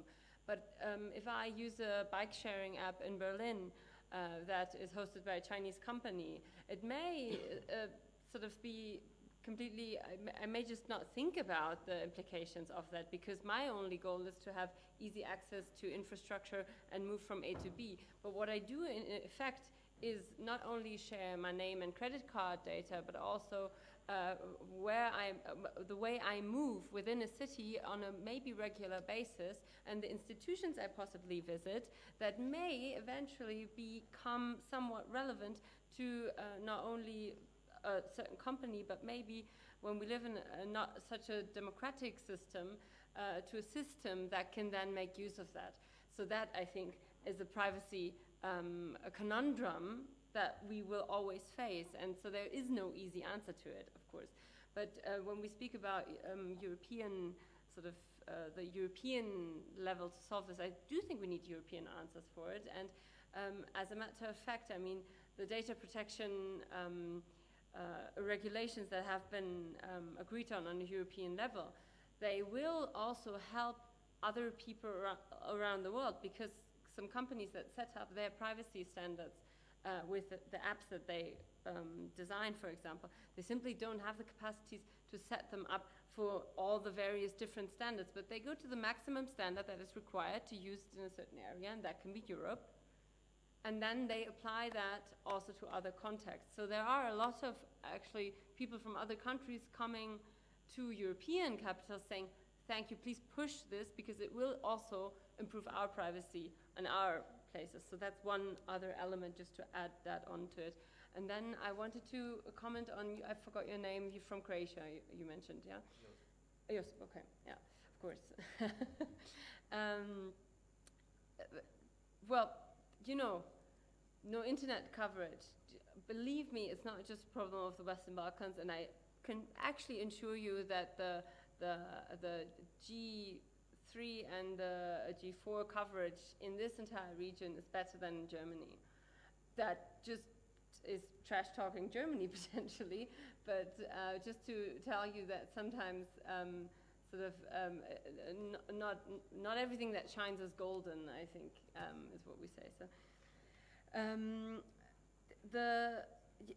I want to speak about one specific thing that you mentioned regarding rural areas and the relevance of these topics there, and you know, in contrary possibly to cities, I assume. You didn't point it out just like that, but it's somewhere in there. Digitization has the potential, actually, of allowing rural areas to thrive differently, because self-employed, you can maybe stay in your area where you lived in and are not forced to move to a bigger capital, to pay the expensive rent there, etc. So there are a lot of advantages actually through the digitalized and interconnected way of working that can come up, especially for rural areas. We had this on top of it, when we talk about farming, essentially rural topic when you think about it. Farming, just one example, but there, the modern sector is already quite interconnected there, so maybe not here, but it is actually not just a topic of cities and urban areas. So it is relevant for rural areas. We need more responses for smaller farms there, for sure, that cannot afford a huge innovation boost in their little dairy farm or something, but it is an important topic also for the rural areas, and especially in the field of healthcare as well, by the way. In Germany, we have a lot of, this is a global problem also, that people move more to cities because they simply have better opportunities there and better infrastructure there. And this affects also the healthcare systems, because also doctors move to cities. But through digitized, through telemedicine, we call it in Germany, basically. I think there are different terms maybe globally, but this is one element. We can overcome some challenges also in this regard and ensure actually better treatment of people and connectedness of people also in rural areas and remote areas that seem like this is not a topic at all for them. I think actually they can highly profit from the developments in it when you think about it, you know. But of course, when the country that you live in does not actually provide the infrastructure, talking about broadband, etc., then you do have an even bigger problem. And it is the responsibility, when we talk about EU, of the member states also to do this, in fact, yeah. Thank you. Now, I really want to ask the participants, try to limit the amount of spam online. I know it's very funny, but like, do not end it overall, but do limit it at least during the time of the panel, because it makes it hard for me to sort out the actual serious questions which we have posed. One of them has been reoccurring a couple of times already, and it relates to the unconditional basic income. Do you believe that this is inevitable to take place? Also because the theme was a recurrent one during the electoral campaign for the European Parliament elections earlier in May. And if there's other questions also that you guys want to pose, please. There's one over there. Please turn your mic on. Introduce yourself. Yeah. Introduce yourself, if possible. I'm Florence from Greece. I want to raise a couple of points regarding the educational mismatch between the between the education system and the enterprises. First of all, I think we have spoiled the enterprise a little bit. So we're giving them pretty much a blank check on this.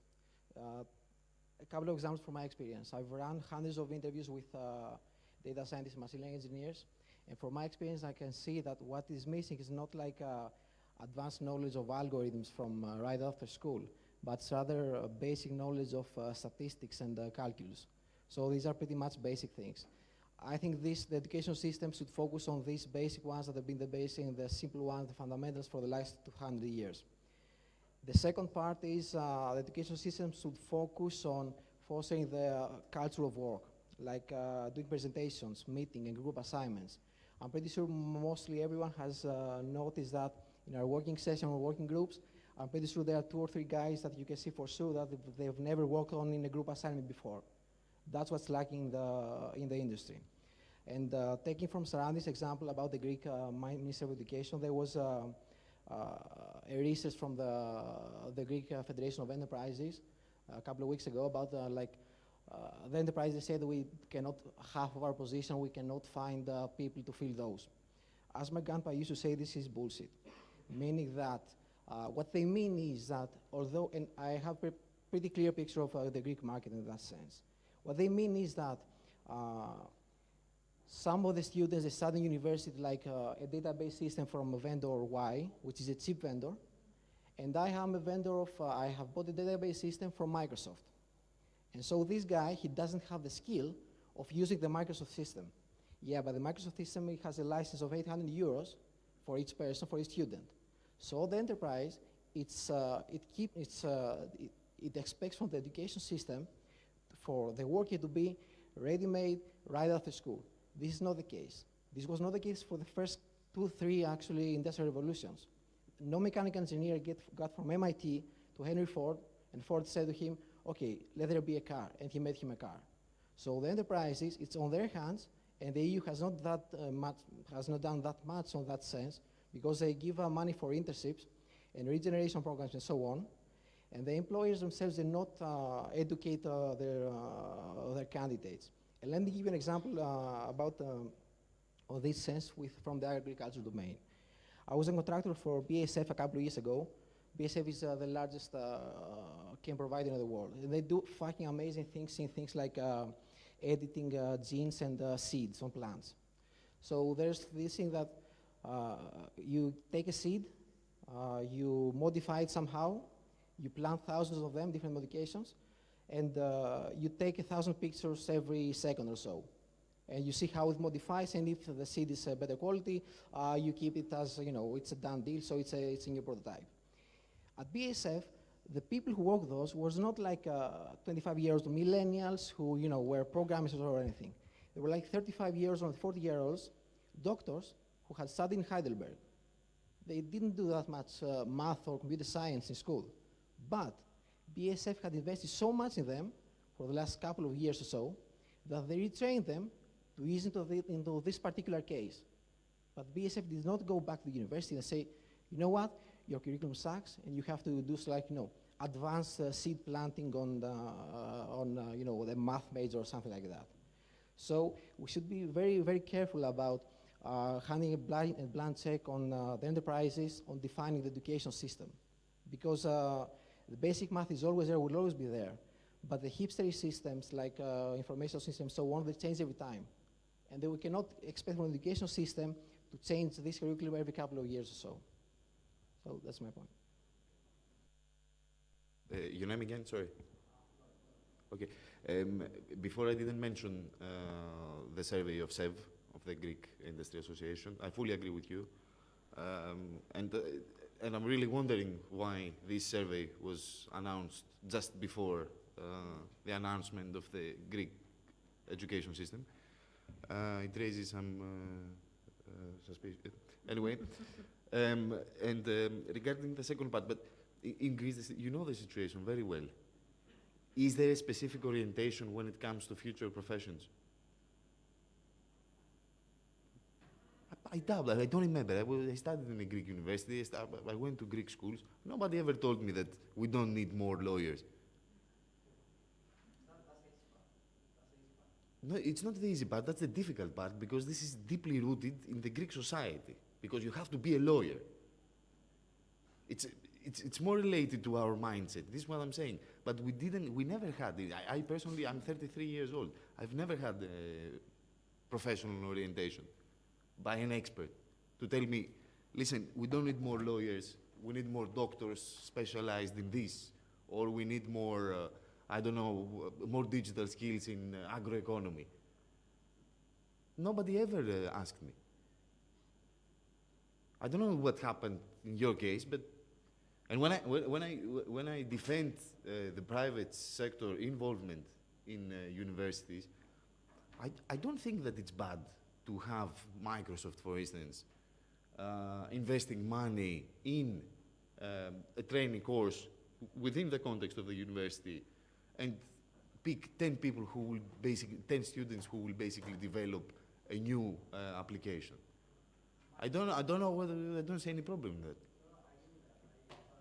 Okay, you can switch to the dialogue mode after we're done with the panel, so that more people could take part in the whole discussion. Thank you. No, but he wants to reply to... Yes, but it's not like one-on-one dialogue. You can do it after the panel is over, because we have also other questions raised and people willing to take part.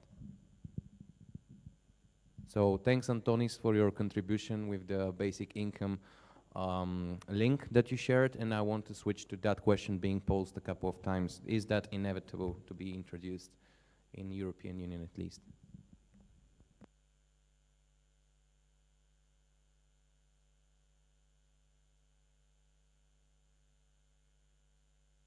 For you that came from the participants several times online, and I place it once again. Is it inevitable to have the basic income, the unconditional basic income, introduced in the European Union? No. That's my answer. No, it's not inevitable. And I think to be honest, I think it's a lazy debate. That debate about, oh yeah, we just need a universal basic income. No, we don't need that. It's important to reflect when we talk about the future of work on why we have work. What is that? What does that mean, labor? What does that mean? Why do we do that? Of course, we have certain needs in society, and we need to, to cover all of them, and that's what people have to work on. But it's and they need to make money, and they need jobs to do that. But we don't just we shouldn't just think of work in those terms, because it's also there's a social dimension to it, and there is certainly not for all jobs in the world, but there is also an element of doing something that you like and that you thrive for and that you want to do, not just because somebody needs to do it, but because you feel a personal need to do it. And so that is also an element of working. And so if we talk about there are less jobs, we can discuss better to sort of how do we distribute the existing, let's say, need for workforce better on more heads, reduce the working hours, and have a more equal understanding of labor in that sense. Then a fairer payment of the in the fields of work where we actually need workers, where we cannot just reduce them down to a machine or the sectors completely die out, but we actually need more workers, for example, in the care sector. So actually pay them better, reduce the working hours, employ more people in those fields, and use the money that you make off of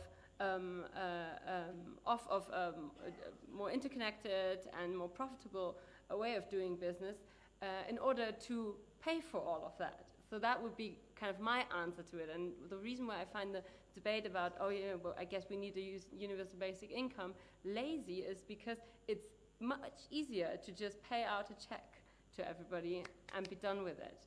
But it will not respond to the long-term challenges, and it is certainly not an innovative way of redesigning society with better opportunities. So that's why I find it lazy, and I have some ideological issues with it as well, but I don't think those are the strong arguments, and there we can always argue, you know, on a number of things, but I think people want to work. Most of the people I know would like to work. They certainly don't want to work 60 hours a day in a crappy job with no money to afford an apartment in Brussels. So we need to change that. But the issue is not that people work, but it's how much money they make off of the job that they do, and the value we give to the type of work we need, not just the ones that we have. Yeah. Thank you, Eva. Now there are some more questions from the audience, if possible, over there at this side. Okay, sorry. Okay, the first question is for Mr. Please introduce yourself, if possible. Okay, Flavio from Albania. And the first question is for Mr. Journalist. I can't read the surname, so sorry. And it's about, you talk about economy and these kind of things, and I wanted to ask you what, in your personal view, which is more beneficial from economy of especially Western Balkan countries, which are, by the way, small. Which sector is more beneficial? It's industry, agriculture, or third sector, which kind of tourism? And the second question is for from Portugal. No, I can't read them. Sorry. And it's about European Voluntary Service or European Solitary Corps, which is the same thing, basically, just change the name. And from my experience, I have seen a lot of people, or majority of people, just want to go in the same places, you know, touristic mostly, you know, Spain, Italy, they prefer these kind of countries. And there are a lot of other countries which, let's say, are left behind, and there are very few applications and very few people want to go and make the volunteer there for work, or and this is not a fair distribution of the volunteers. I don't know if there is anything you have done, or maybe in future to make this distribution more fair of volunteers between the countries, different countries, EU. Thank you.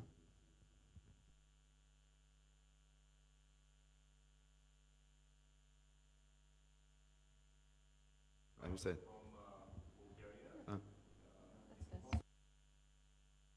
Sir, please.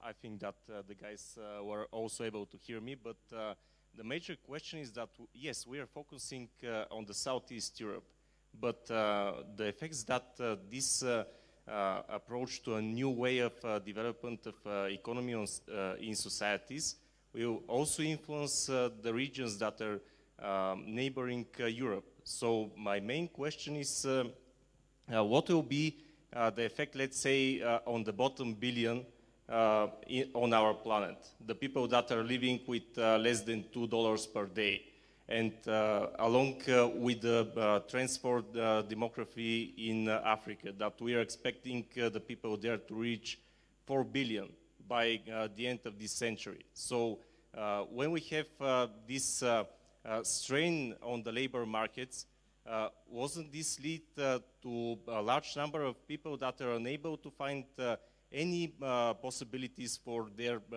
realization, and at the end to have more instability, more even crime in our societies? Thank you.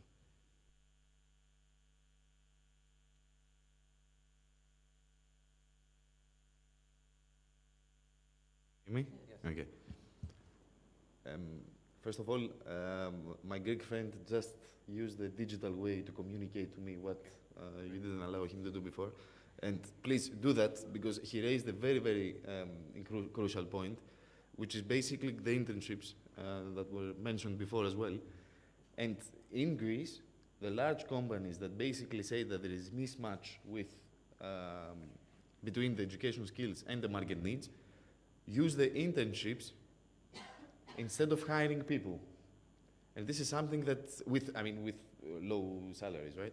And this is something you can elaborate on, please, later on, because people need to know. Regarding the second question, which was about what we need from, what the West basically needs, I don't know, from the Western Balkans, I really don't know.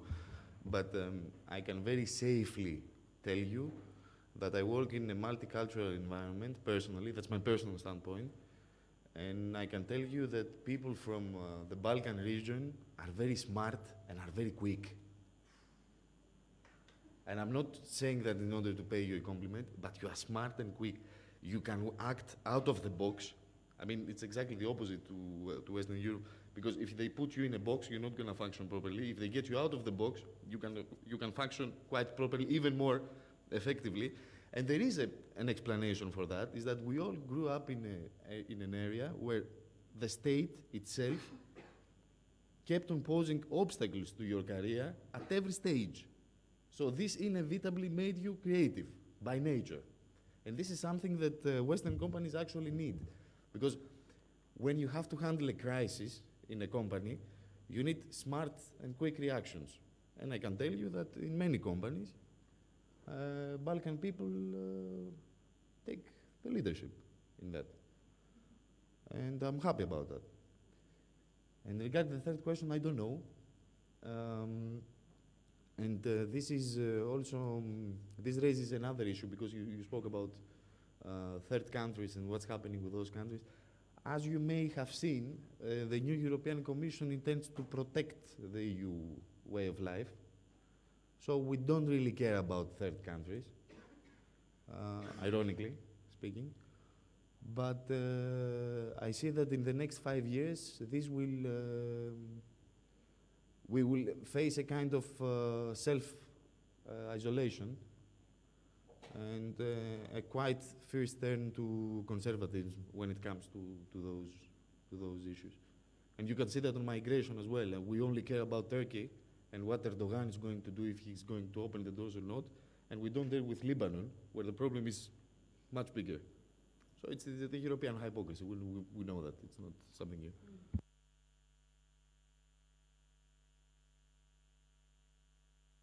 Regarding your question about the EVS and the European Solidarity Corps, actually, European Solidarity Corps is a little bit more than an EVS with a bigger budget. It has the new is that it's possible national mobility.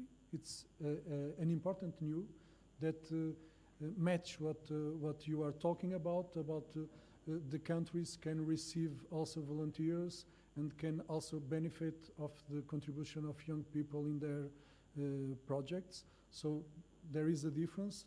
They are not only international mobility. These programs support national mobility. The other one is the solidarity projects that are also developed in local field by young people themselves, according with their own plans. Also, it make all the countries equal in that sense. So these kind of projects are happening in all countries proportionally. And the another difference between the former program that is only for the European Union countries. There is the field of jobs and traineeships. Again, the young people don't receive 1,000 euros. You receive a salary according with the national law of the country he is coming. If he's in Brussels, he receives a salary according with the national law of Belgium, or according with his occupation, his function under the national law, and traineeships. Also traineeships, paid traineeships, also with a salary to learn in the professional context, but with a salary. There is no traineeships under this program without a salary according the national laws of each country. But I can give you also an information. In the main destination of Portuguese youth volunteers, for instance, is Romanian. It's not Spain or Italy or Greece. It's Romanian. The second one is Finland. And the third one is Poland. So there are some stereotypes about that kind of choice of young people, but young people's choice also about their own criteria and about the project that they are interested in. And the new European Solidarity Corps put together the projects, and the young people, they don't have any kind of, now they don't have to go to NGO to find a project. They can find all the projects across Europe in the European portal. All these things combined are attentive of an answer to what you put. And about the Greek considering about the match between universities and the companies. Again, what I think is that universities should focus on of course, train people for some. There are some technical issues that will be necessary, but they should focus on train people to learn, and that's why I would like to again to highlight the importance of considering education in global terms, and considering also the non-formal education that are provided by these programs, but are also provided by participation, political participation, citizenship, any kind of engagement in our community that are quite very important for that kind of acquisition of skills. Don't get me wrong, I can share my short story. I'm a chemistry. My first company, I created a company with 18 years old. It's a company of safe boxes, security boxes, nothing to do with chemistry. I created 17 companies in different fields. I was the head of Portuguese Youth Institute. I was responsible in my town, also in the last 4 years, of cultural, sports and leisure activities. And now I'm here trying to speak English in the National Agency for Erasmus Plus program. And what I get from the university, I learn chemistry, but I also learn something about other things that are important nowadays for me. But I learn very much in the NGOs that I have participated in all my youth, that give me that kind of knowledge of reality, that kind of understanding, mutual understanding, that kind of skills that give me that capacity of initiative to make that companies in my early youth. Yesterday I sold one company here in Kročevo by phone, and it's only to share that story, because I really give a lot of value to that kind of soft skills acquired in the non-formal education. I'd like to comment on the remark about the bottom billion and the question, what does that mean sort of in global terms? You know what the bottom billion, what they're called by companies like Facebook or Google, they're not called the bottom billion, they're called the next billion. And what they mean is, they mean users, and that means capital and data. So it's, yes, of course, there's unbelievable inequality in the world, and it will rise, it will become more, not less. But in many ways, these issues that we talk about here now that may seem like sort of issues of developed countries dealing with digitized markets and stuff like that, they are highly relevant for also the bottom billion or the next billion, whichever perspective you may want to use. In many ways, digitization, and we talked about this here, can provide tools for people there to access education, for example, and to make a better living eventually. And at the same time, they also pose a risk. So I think, in essence, and this is even more true outside of Europe than it is within Europe, because we're a bit more protected here, but in essence, a discussion about digitalization and how it affects our life and work is also a discussion about human rights.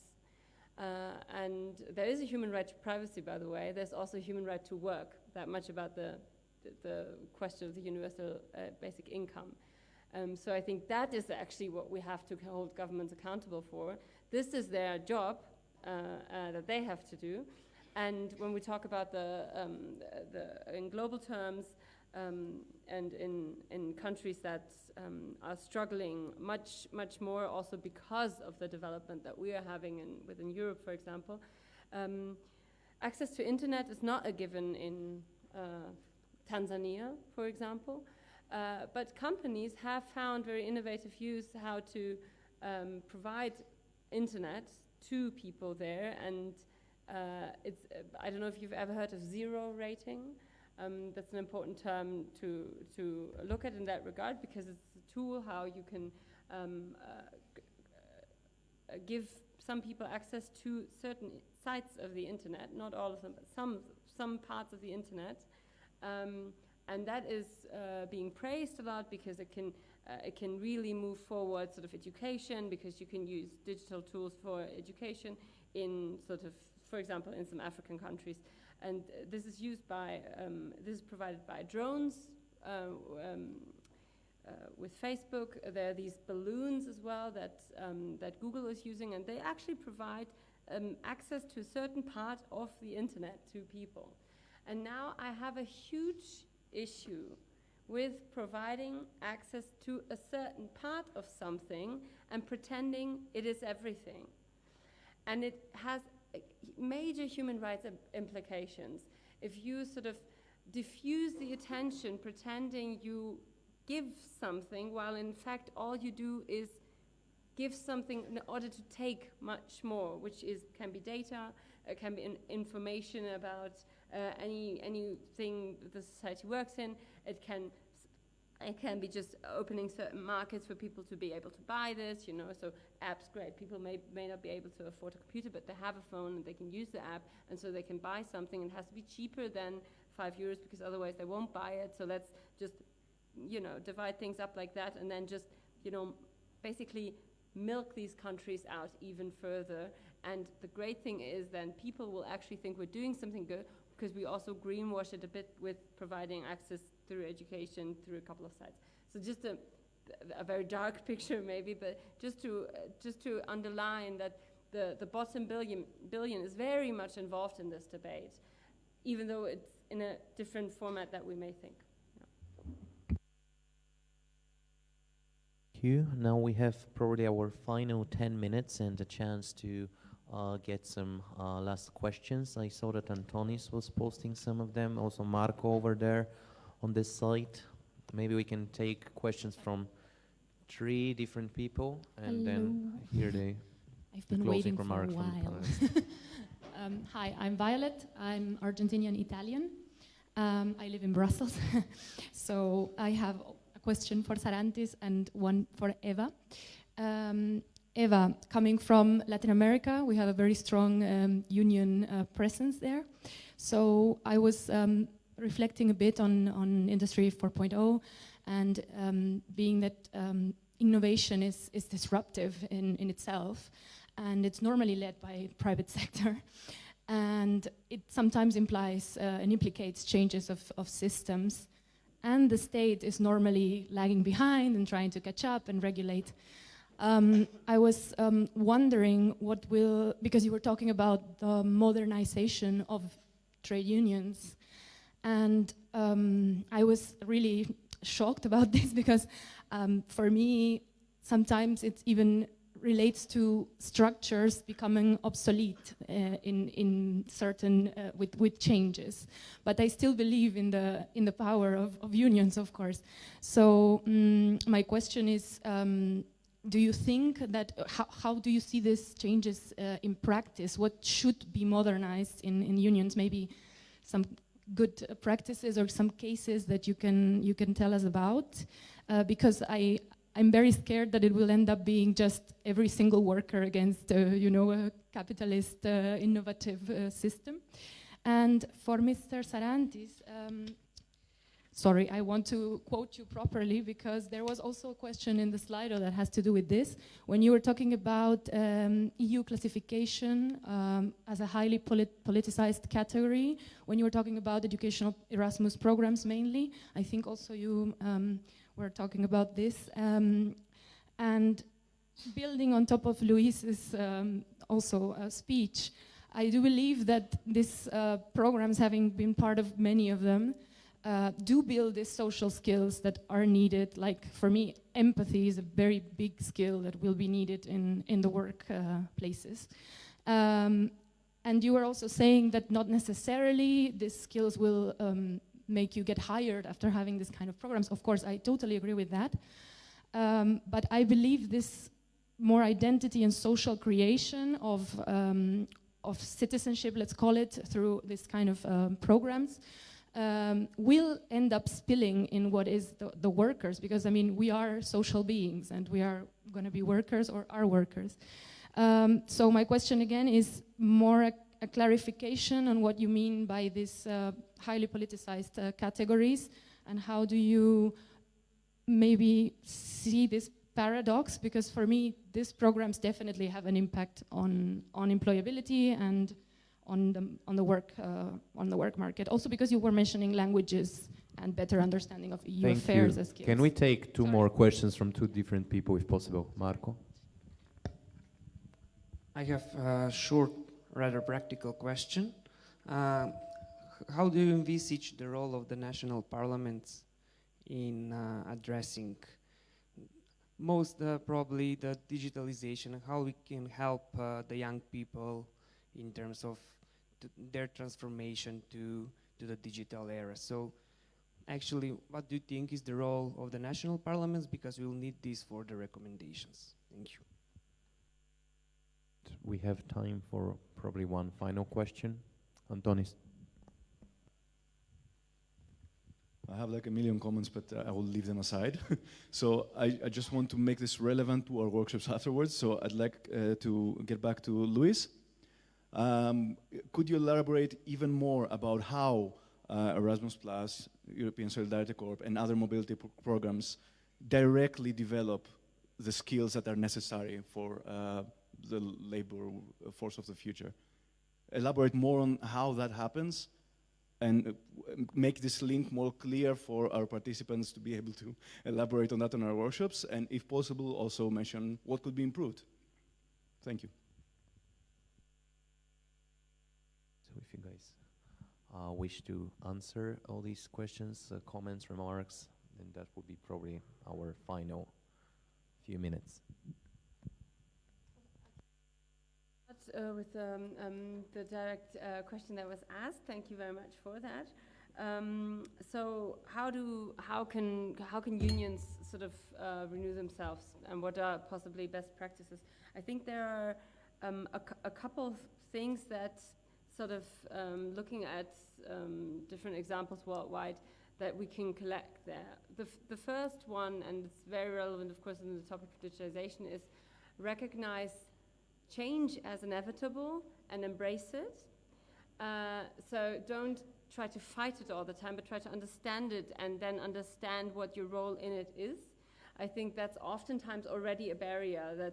I mean, I remember talking to unionists in Germany that in the current debate about digitization talked to me and said, you know, I remember in the 80s and 90s how much we were fighting like computers to be installed in our offices because this would be sort of a breach of privacy. And now looking back, we should have been at the forefront in not only bringing them there, but making sure that we use them right and that we restrict certain things within it, but not fighting the fact that we use computers because we will use them. And I see that in different types of technologies, a similar pattern.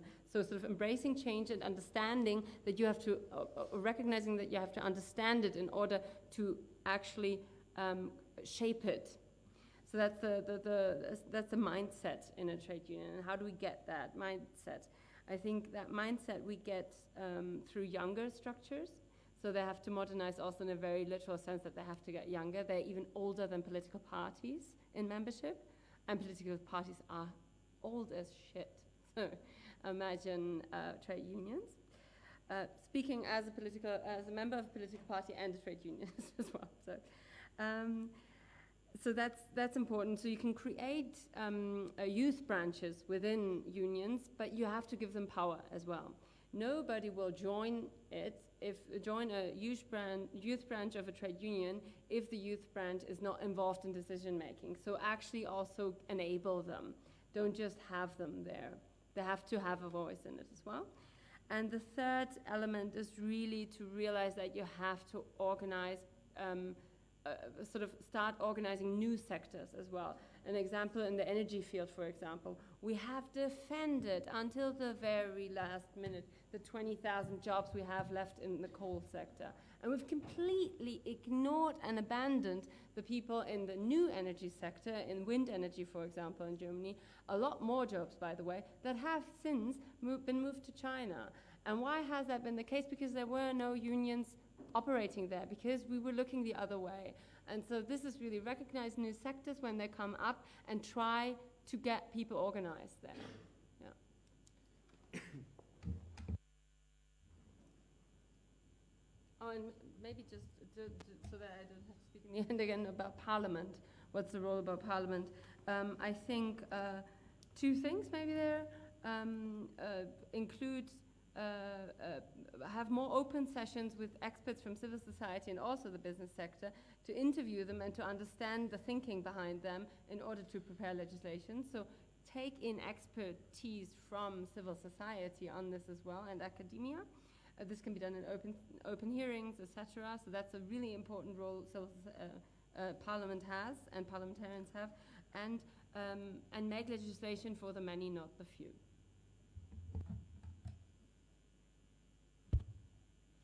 Okay, you asked me to elaborate on the highly politicized.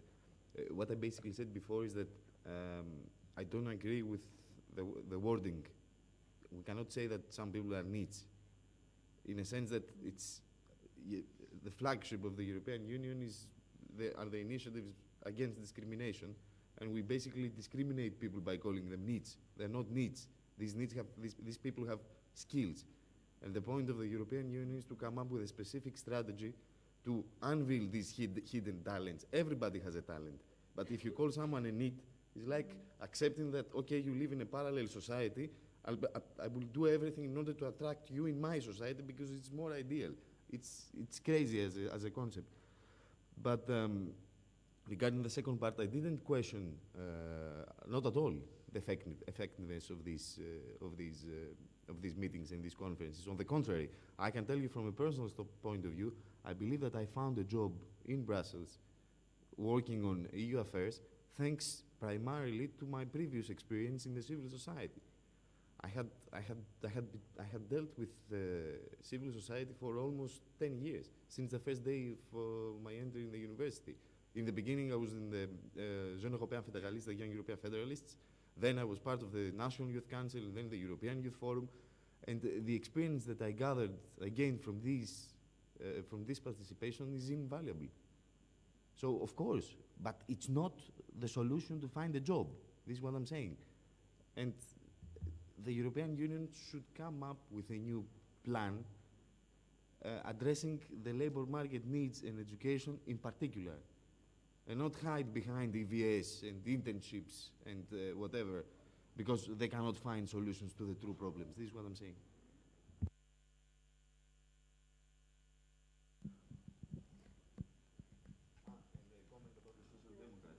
I would love to do that. I think that the Social Democrats themselves have to get modernized as well, in a sense that this is exclusively my personal standpoint. The left in general in Europe has to get modernized, especially the Social Democrats have to make things clear within their family who is more EPP and who is less.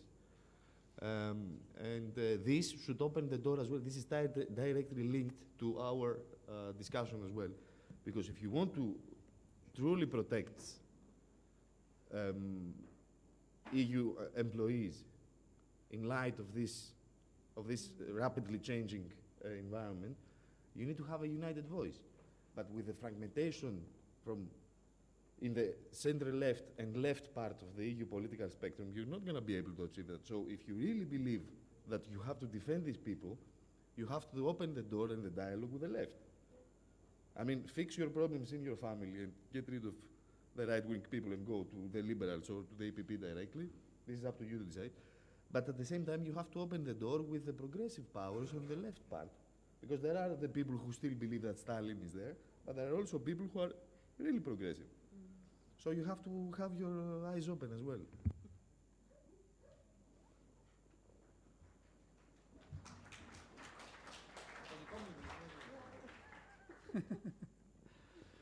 So you know that in Portugal the government is from the left side. It's like a coalition of all parties of the left side in the parliament that are making like a progressive agenda also in Portugal about also these kind of issues.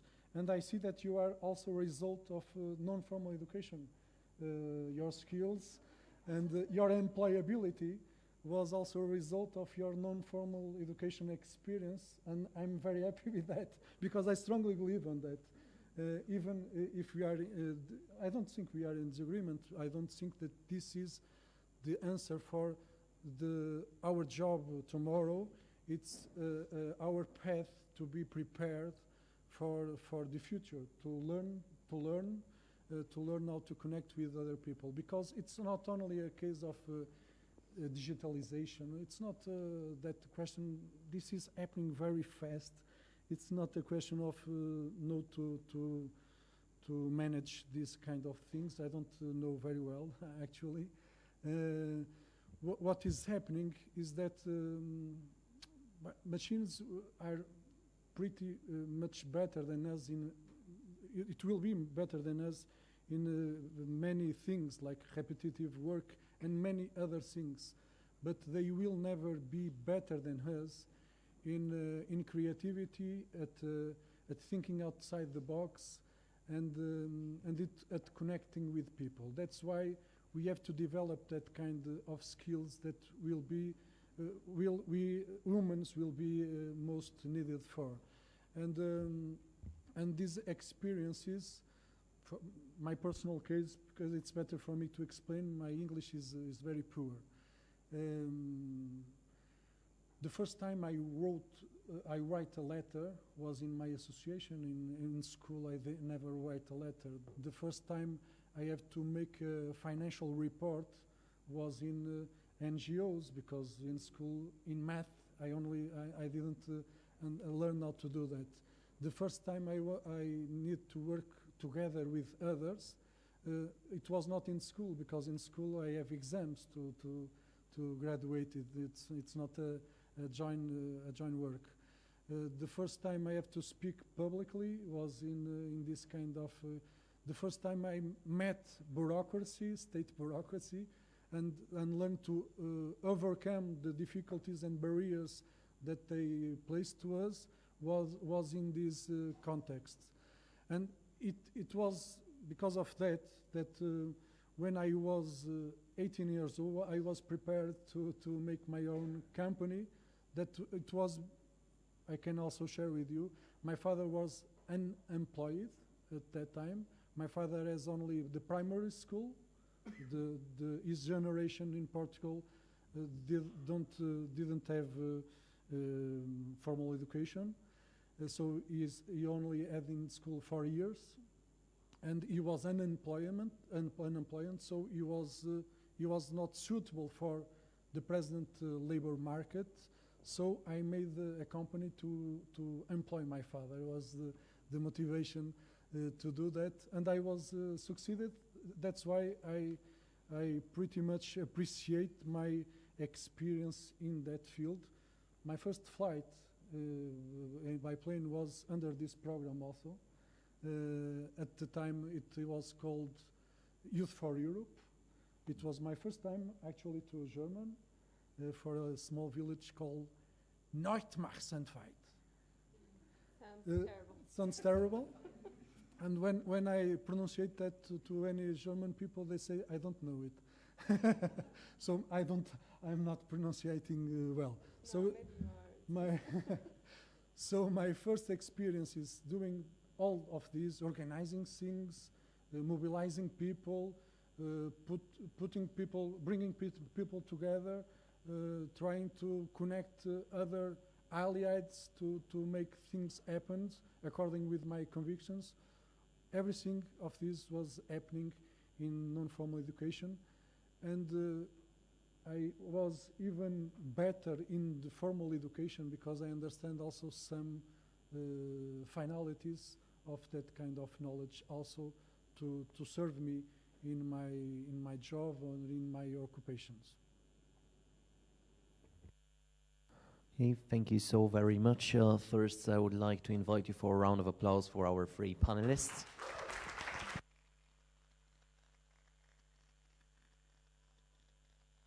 Also, a round of applause for our participants who are very much actively involved in the whole discussion.